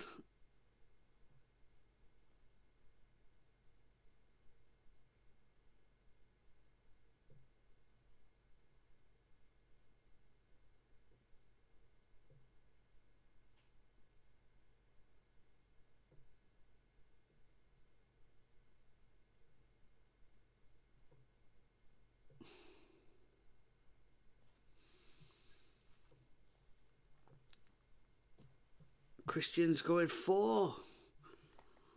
4, maybe 4.25. I think the Chad Gable match was given 4.25 by Meltzer, if I'm not wrong.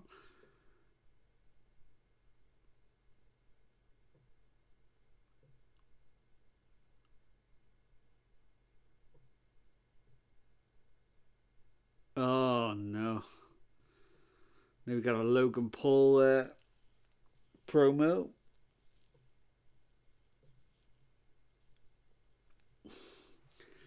I see that him and his brother were at the inauguration today, and they're actually sat next to Conor McGregor on the bus, which caused a bit of stir.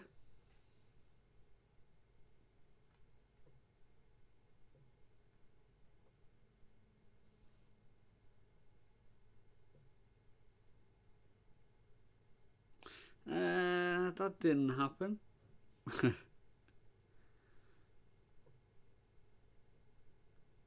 Logan Paul said he's the only man in history to beat Floyd Mayweather. It was only an exhibition bout, and he still lost, but I guess they'll try and spin it any way they can.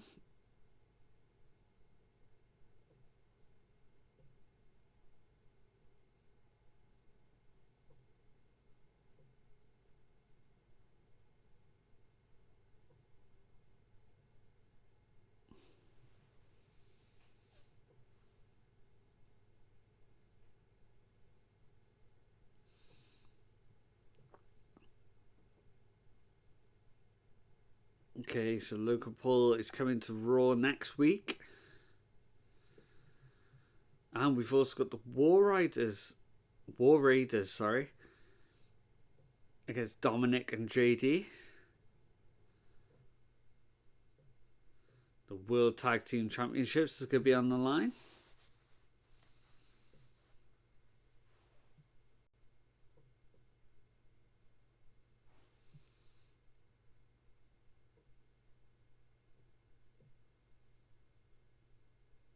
Okay, and Cody Rhodes is going to be there signing the contract for the Rumble match with what's his name? I can't think what his name is. Kevin Owens. Oh, and we got CM Punk making his way into the arena here.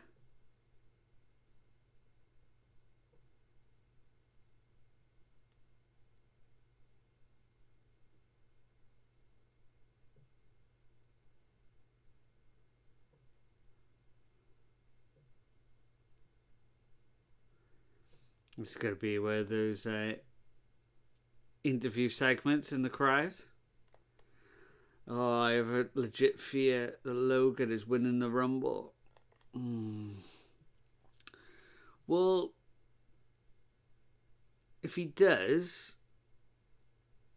what are we saying? Him versus Cody?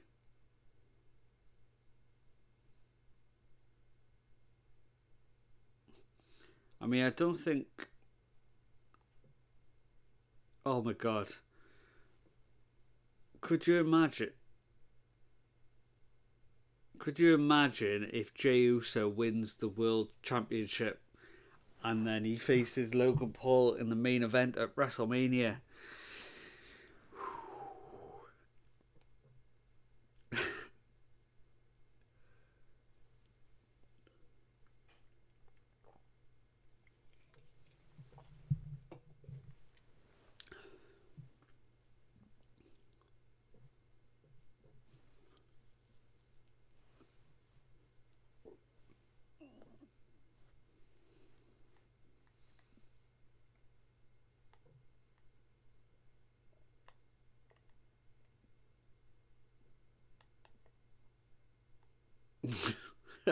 Sorry, Nick, that was a harsh thought, wasn't it?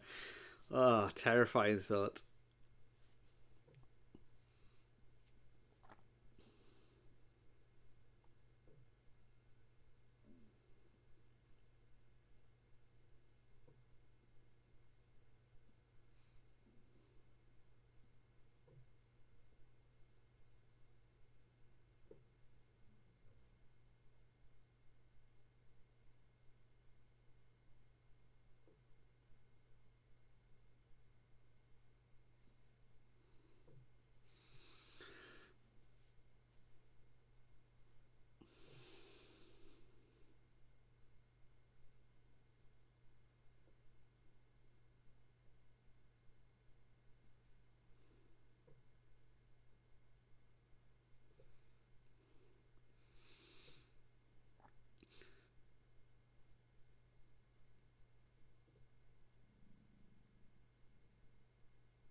A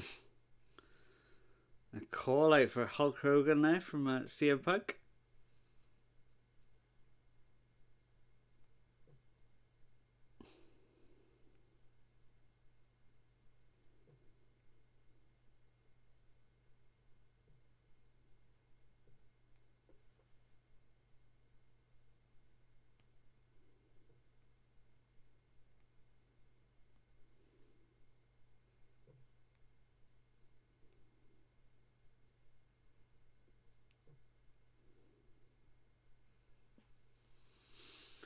Good promo from Punk again.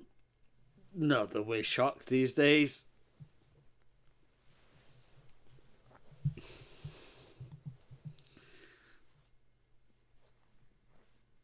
I mean, it's weird to see a corporate style Punk, but he can still deliver on the mic when he wants to.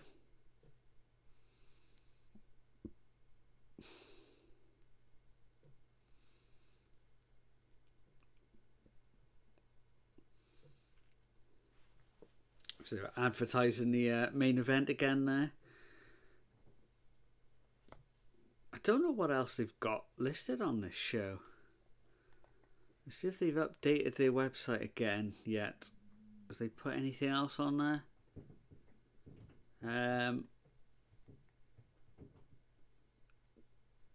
Maybe Taya Valkyrie first.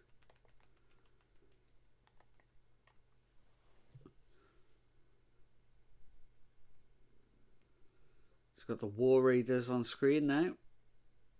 So those tag team belts with the red in.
Eric and Ivar are getting better on the mic as well.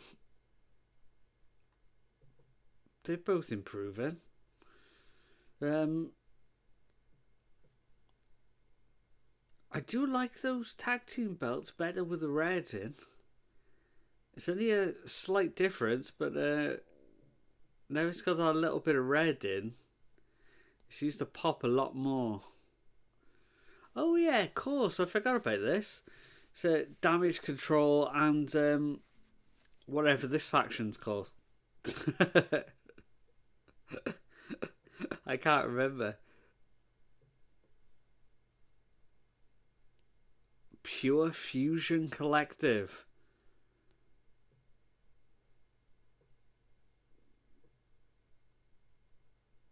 Okay, so let's switch that screen over. Is there? There we go. So I don't know actually who's in this match, or if we will just turn it into a brawl. I'm not sure.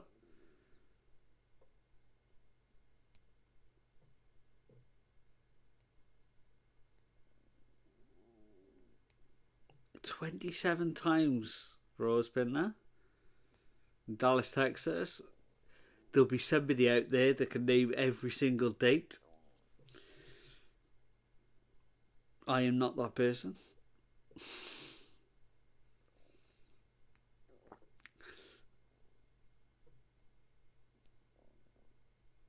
There's so many more crowd signs now, and I like that they're doing this signs of the night because it's going to encourage more people to take sides as well.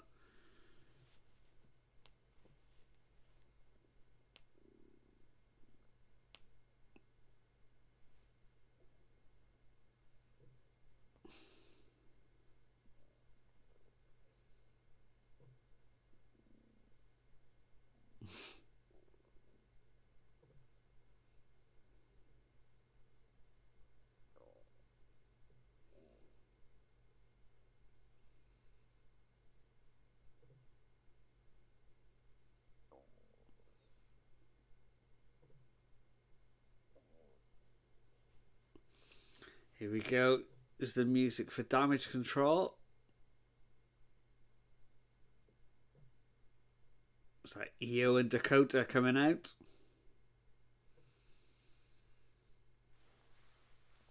So Dakota having a match 2 weeks in a row as well.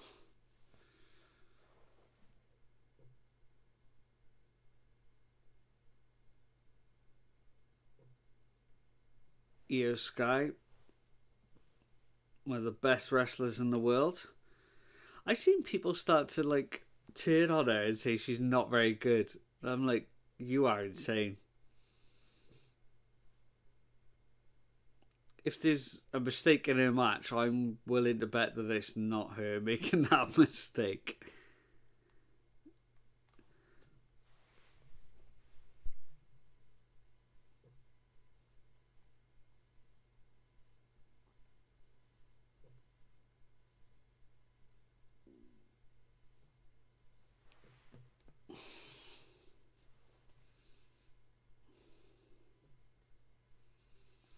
So we got Shayna Baszler and Dakota Kai started off. Shayna started with some kicks to the thigh of Dakota first.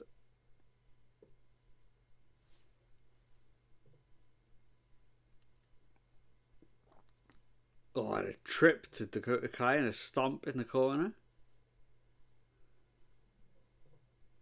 Oh, Shayna gets rolled up by Dakota though, only a 2 count.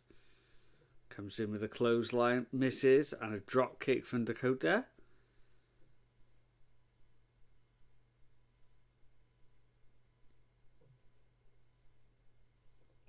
Oh, Dakota with a big boot as well. Oh, there's a blind tag there. Oh, Zoe Starks with a big springboard drop kick off the top rope there. Absolutely flattened Dakota.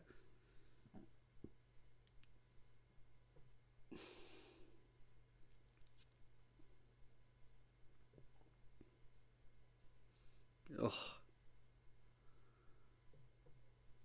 Oh. What a collision that was. So he starts with a chin lock. Oh, resulting to just big elbows to the back of the neck.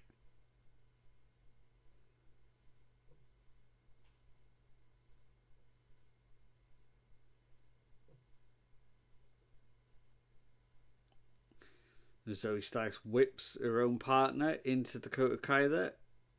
Oh, a big clothesline. Good tag team maneuvers here.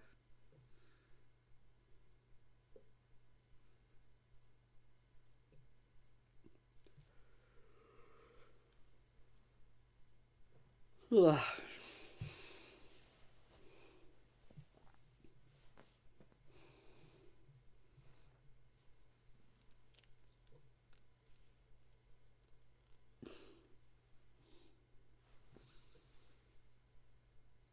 Shayna Baszler really working over that.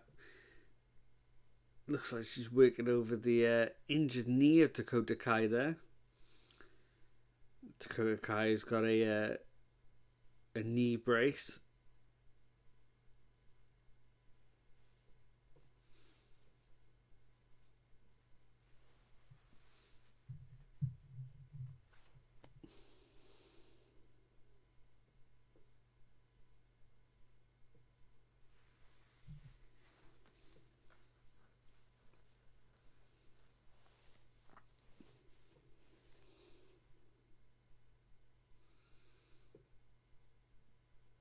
Io jumping up on the ring apron there. Trying to give some support to Dakota. Oh, it looks like we could get a tag here. No. She gets cut off. Oh, but a step up into Guri. There we go. She does get the tag. Here comes Io. 2 uppercuts and a drop kick to Starks. She goes, she hits the ropes.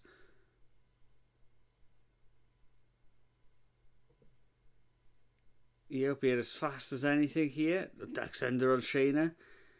We get a German suplex to Shayna Baszler. Oh, a suicide dive through the ropes onto Shayna Baszler as well. So he starts, comes in with a punch. Doesn't connect. We get a step up into Guri from Io Shirai. She's on the top rope now. And a big suplex, drop kick off the top.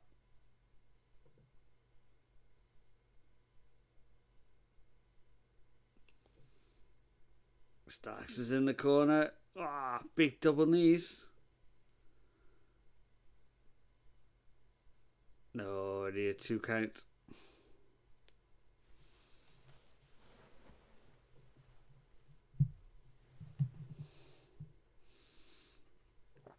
Sonny Deville on the ring apron looking to interfere.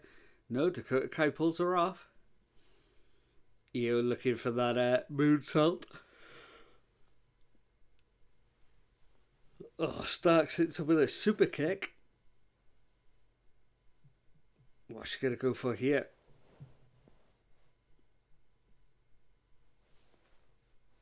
I don't know what finisher that was. Io managed to get out though. Only a 2 count.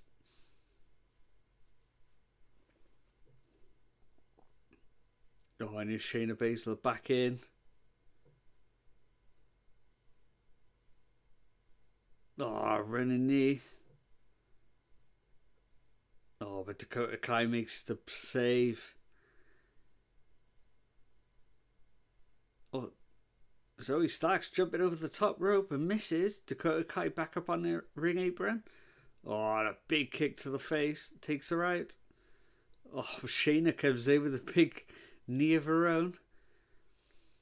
No, he's the rear naked choke from Shayna. Is she going to put Io to sleep? No, Io jumps through the ropes. Shayna gets caught up on the middle rope there. Now Io Shirai, or Io Sky, is going back to the top rope. There's the moonsault. And she gets the win.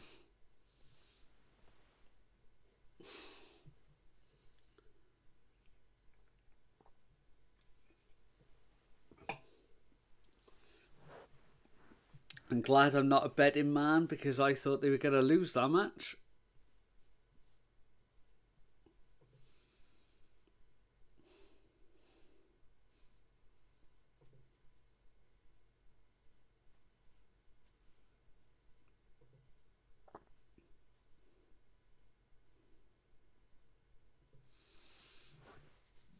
Okay, so here's the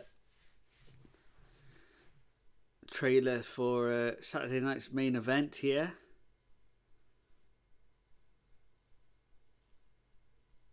It's on NBC in the States.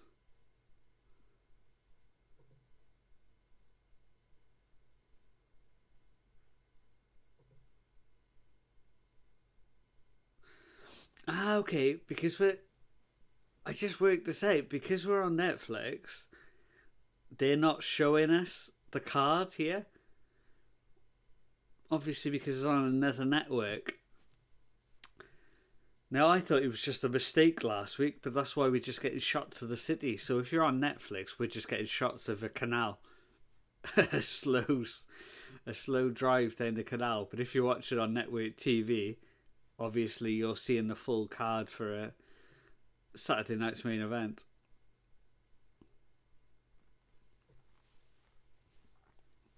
Okay, so that all makes sense now.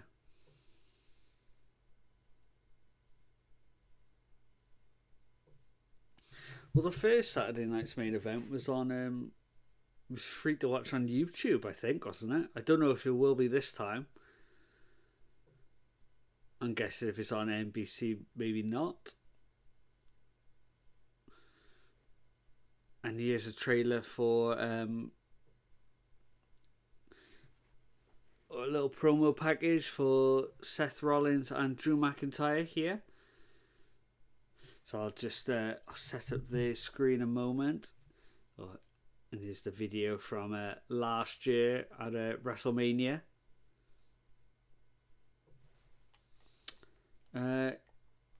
In the States, it was on NBC. Okay. I think it was free to watch on YouTube last year for us. And obviously there was no trailers then either. Be interesting to see what happens this year. I don't know yet. Let's have a look. How... Oh, I can't spell.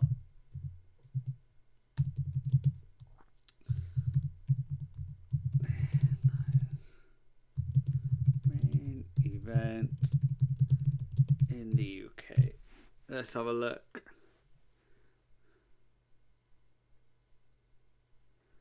Okay. However, unlike the first show that ran in December, UK fans will have a different viewing experience this time around. As seen in a post on WWE's UK Facebook page, the January 25th show will be broadcast live on Netflix. Ah, there you go. So we got it on Netflix. Oh, well, that makes it easier, I guess. We just go to the same place. Right, this is the main event. I'm going to quickly go to the loo and just throw out the BRB sign. It is 7 minutes past 3 here. Hopefully it'll be about 3:30 finish again this week. I like these 2.5 hour Raws. I'll be get used to that. But yeah, BRB.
We are back. So Seth Rollins has just got to the ring here.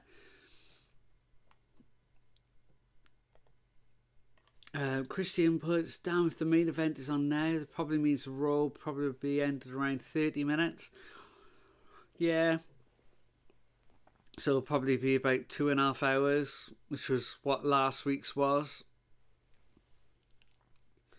It looks like that's going to be the sweet spot for these Raw episodes on Netflix.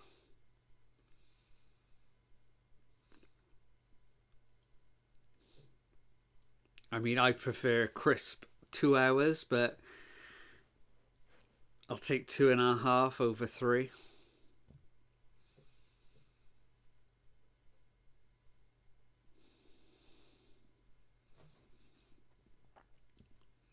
The crowd's still singing along. The Seth Rollins theme tune here.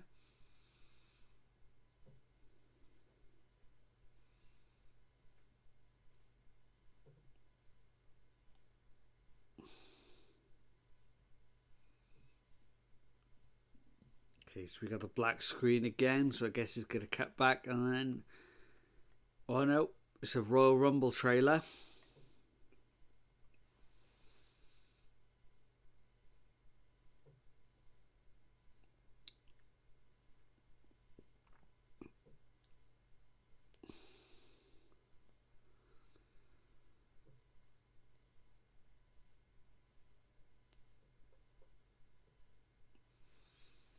Here we go, and we cut to the outside of the Lucas Oil Stadium.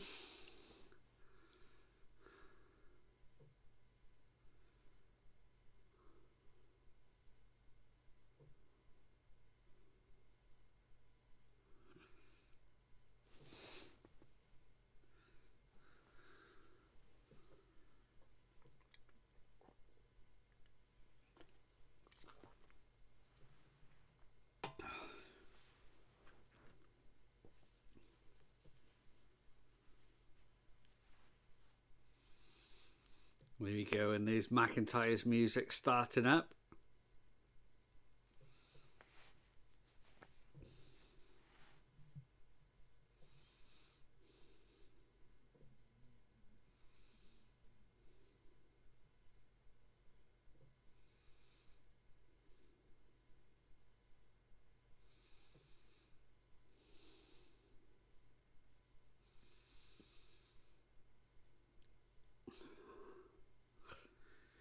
Drew looking like a Scottish shredder. His little wristlet spikes there.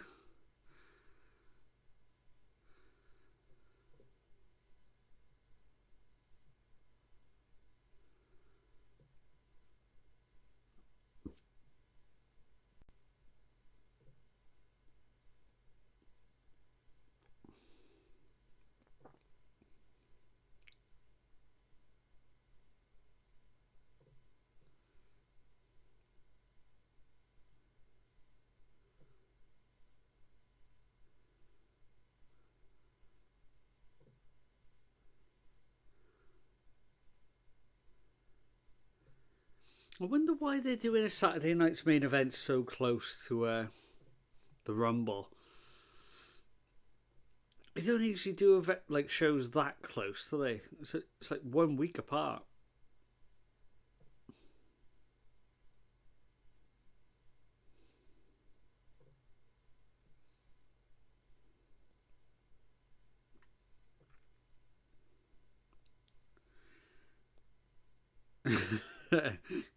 It would. Imagine if all the characters are Scottish. It'd be amazing.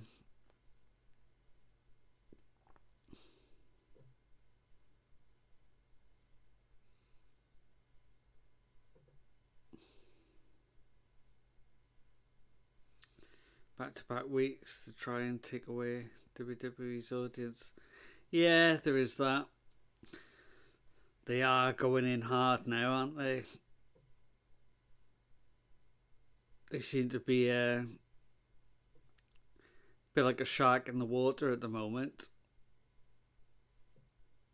for AEW. And they've announced that Saturday night's main event on the same day as All In.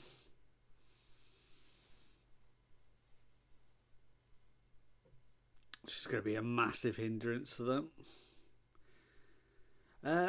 What style would Scottish people use?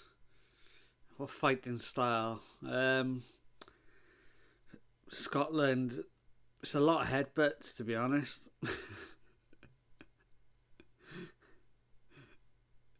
Drunken brawling, I think, is the Scottish way of fighting.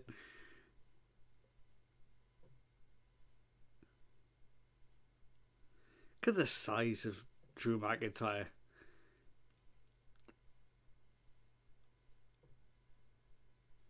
Looks bigger than ever tonight.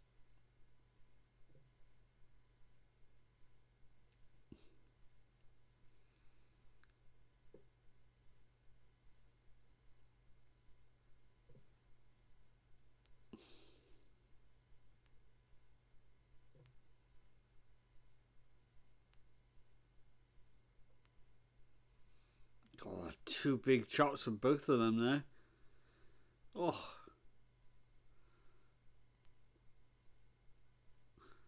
Big shoulder block from Drew.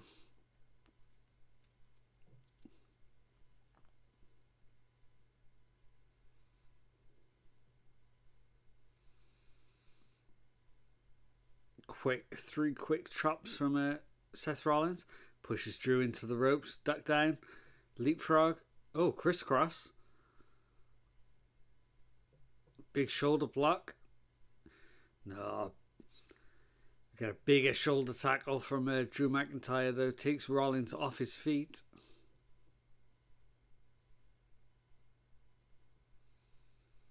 Oh, what a big stomp to the chin area of Seth Rollins there.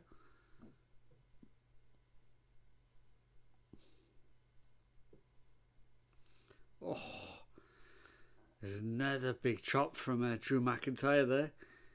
God, you can see how red Seth Rollins' chest is getting now.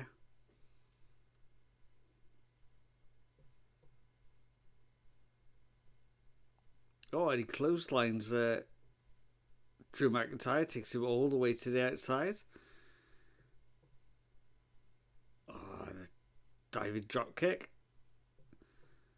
Hits the ropes again. Seth Rollins suicide dive through the ropes. Oh, is Seth gonna do a repeat here? Yeah, hits the ropes again. Yes. Oh no, he got caught.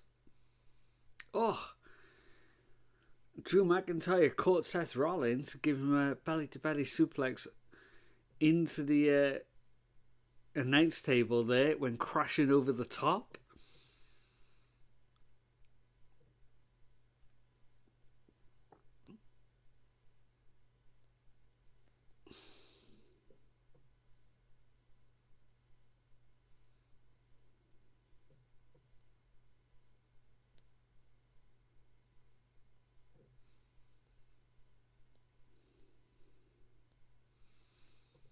So Seth just got back to his feet. Drew McIntyre on top of it. It's going to slam him. Yeah, right into the top of the announce table there. Or is he going to throw him into the steps? He does. Oh, and another big chop.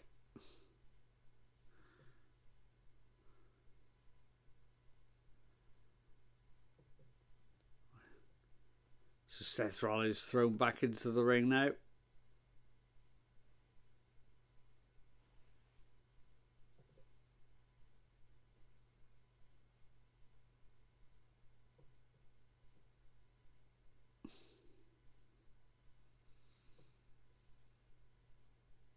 Big punch from Seth Rollins.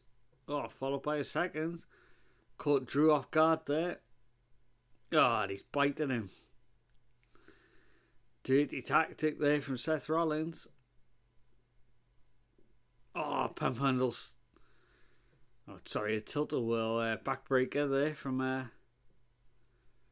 Drew McIntyre. Oh, Seth's getting choked over that second rope there.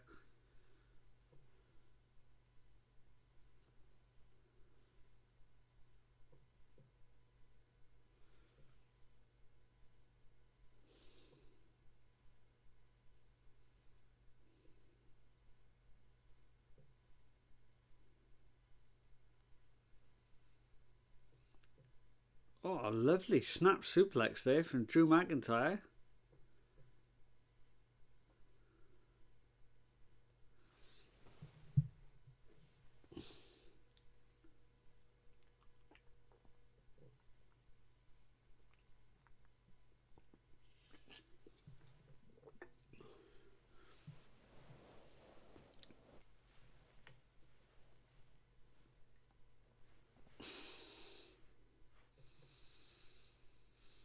Drew McIntyre working over Rollins' arm here.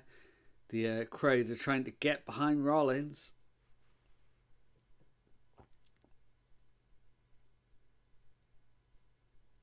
Oh, Rollins gets caught right in the midsection there when he's trying to make that comeback.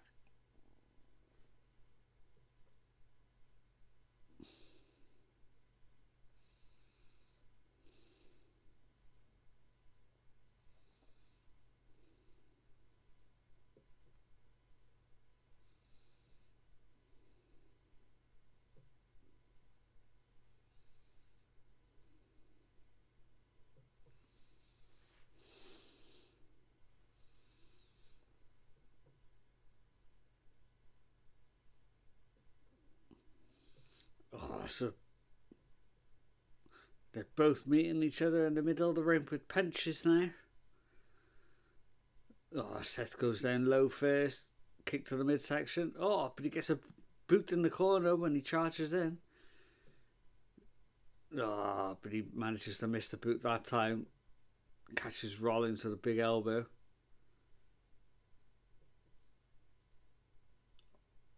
Oh, gonna get a wheelbarrow. No. Rollins rolls through. Oh, could only get a 2 count though. Oh, Drew made another charge, but he gets hit with a double boot there from Seth Rollins.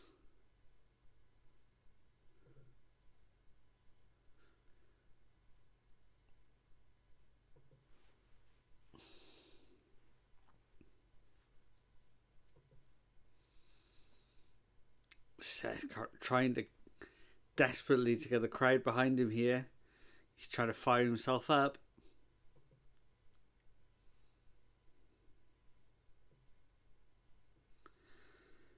Oh, Drew comes back, tries to get a punch off. It's blocked twice.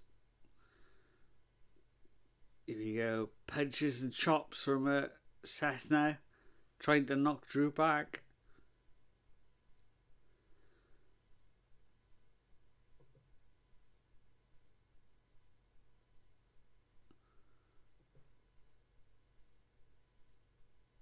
Oh, Seth Rollins is caught. You gonna get a power slam? No, a deadlift suplex? No. Manages to roll out. Oh, and McIntyre is thrown into the ring post. Shoulder first. Oh, does it again to the other shoulder. And the other ring post there. Is he going to go for the other 2 posts as well? He does. There's a third one.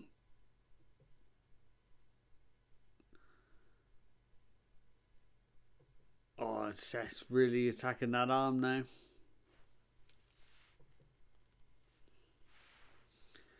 We get a springboard from Seth. Pops off the top rope. Oh, a big knee there. Oh, and a running knee. No, could only get a 2 count.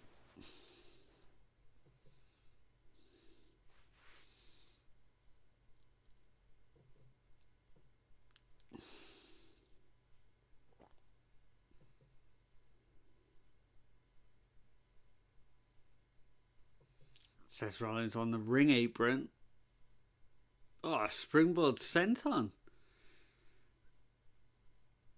No, could only get a 2 count.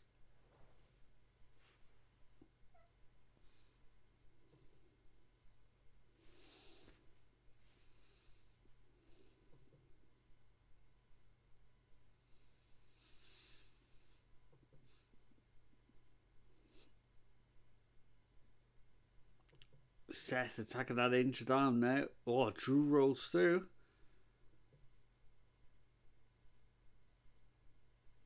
Oh, he puts McIntyre onto the ring apron. Big forearm there from Drew McIntyre, who's climbing the ropes. Oh, Seth runs out, catches him. Gonna get that big superplex off the top. Rolls through. Oh no. Boost reversed. Michinoku driver by Drew instead.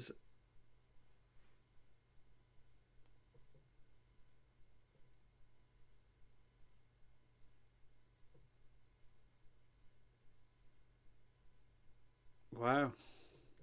Lovely reversal there from Drew. Obviously had that move scouted.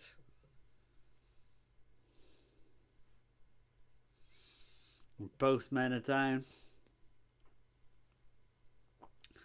Oh, but McIntyre does a kip up. He's just about hanging on there. He's on his 2 feet. He's beckoning Rollins. Beckoning him up to his feet.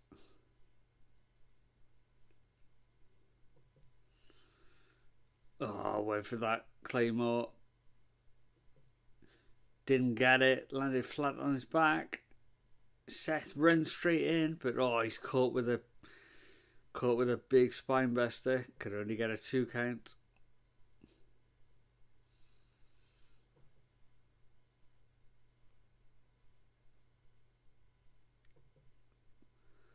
Oh, went for that deadlift powerbomb. But Rollins Hurricane Rana's out. Follows it up with a super kick. And there's the Falcon Arrow. It was a lazy count though. Could only get the 2.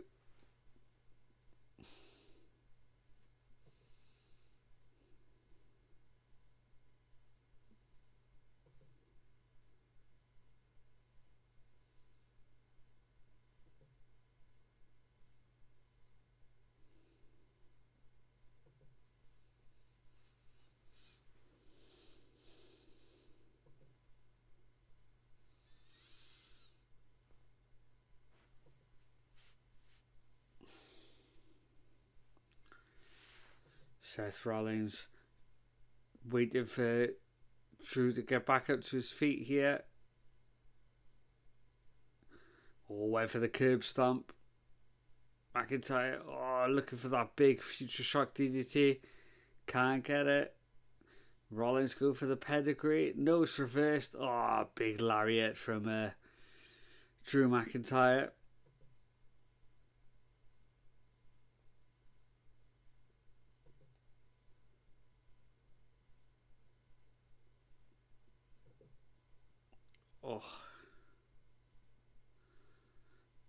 Big lariat there.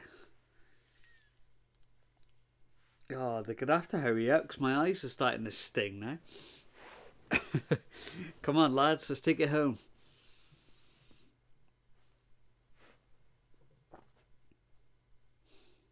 Drew McIntyre on the top rope.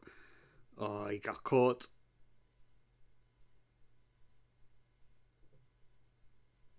What's Rollins going for here? He's trying to chop down Drew. He's going for that shoulder lock. No. Go for a crossface.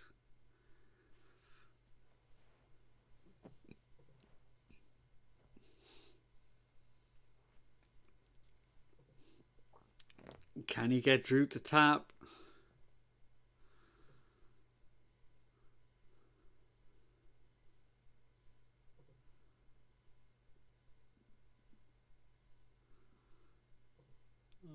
Drew's just about dragging himself out.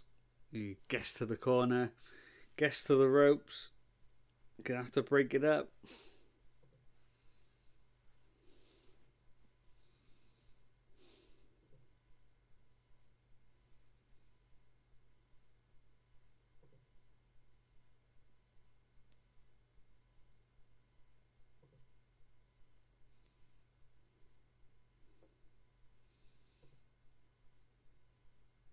Seth's starting to lose it here. He got poked in the eyes. He was arguing with the ref. Future Shock DDT. Rollins just about gets out. Drew almost snuck a win in there.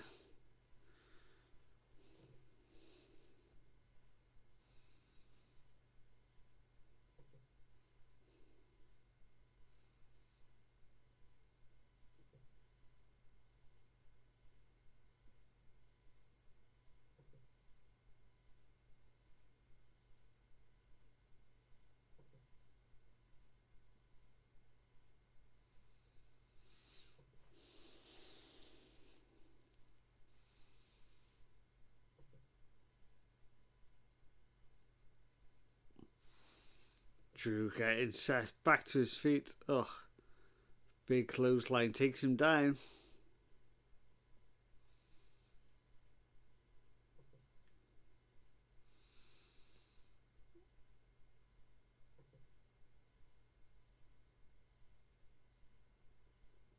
Oh, another big clothesline from McIntyre.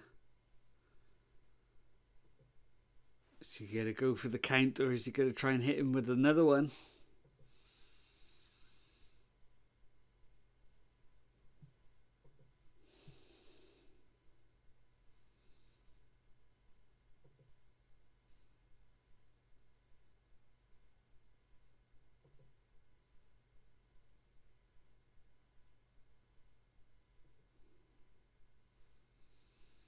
Oh, he went for it. But Rollins rolls through. Can he steal one? He does. Rollins with a roll up. Managed to get the 3. But McIntyre attacks him from behind.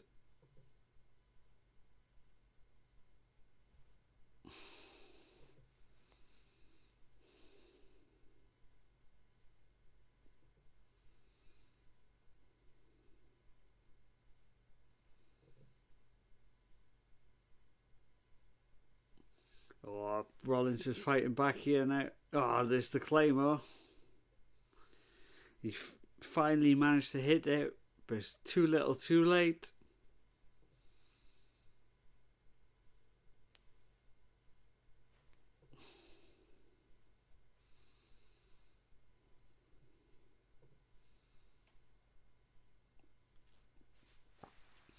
Where's McIntyre dragging Drew to now?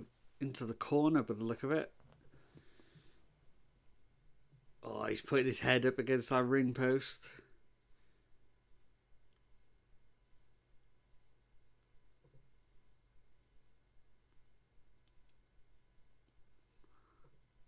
Oh, but here comes Sami Zayn to make the save. Oh, and he throws McIntyre into the ring post.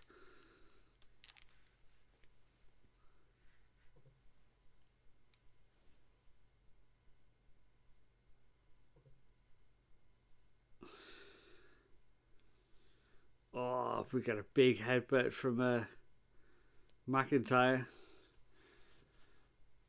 Oh, and he throws Sami right into the guardrail there.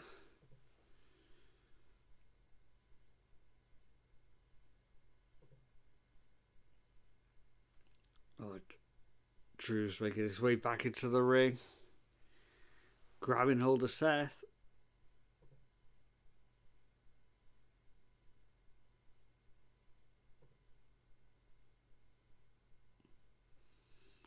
Oh, Sami came in, tried to hit McIntyre with the haluva kick, missed, and he's just knocked out Seth Rollins cold.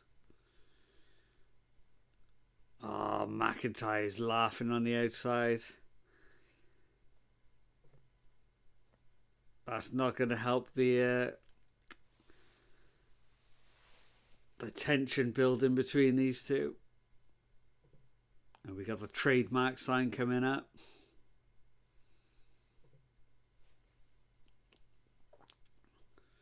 I think that's going to be it.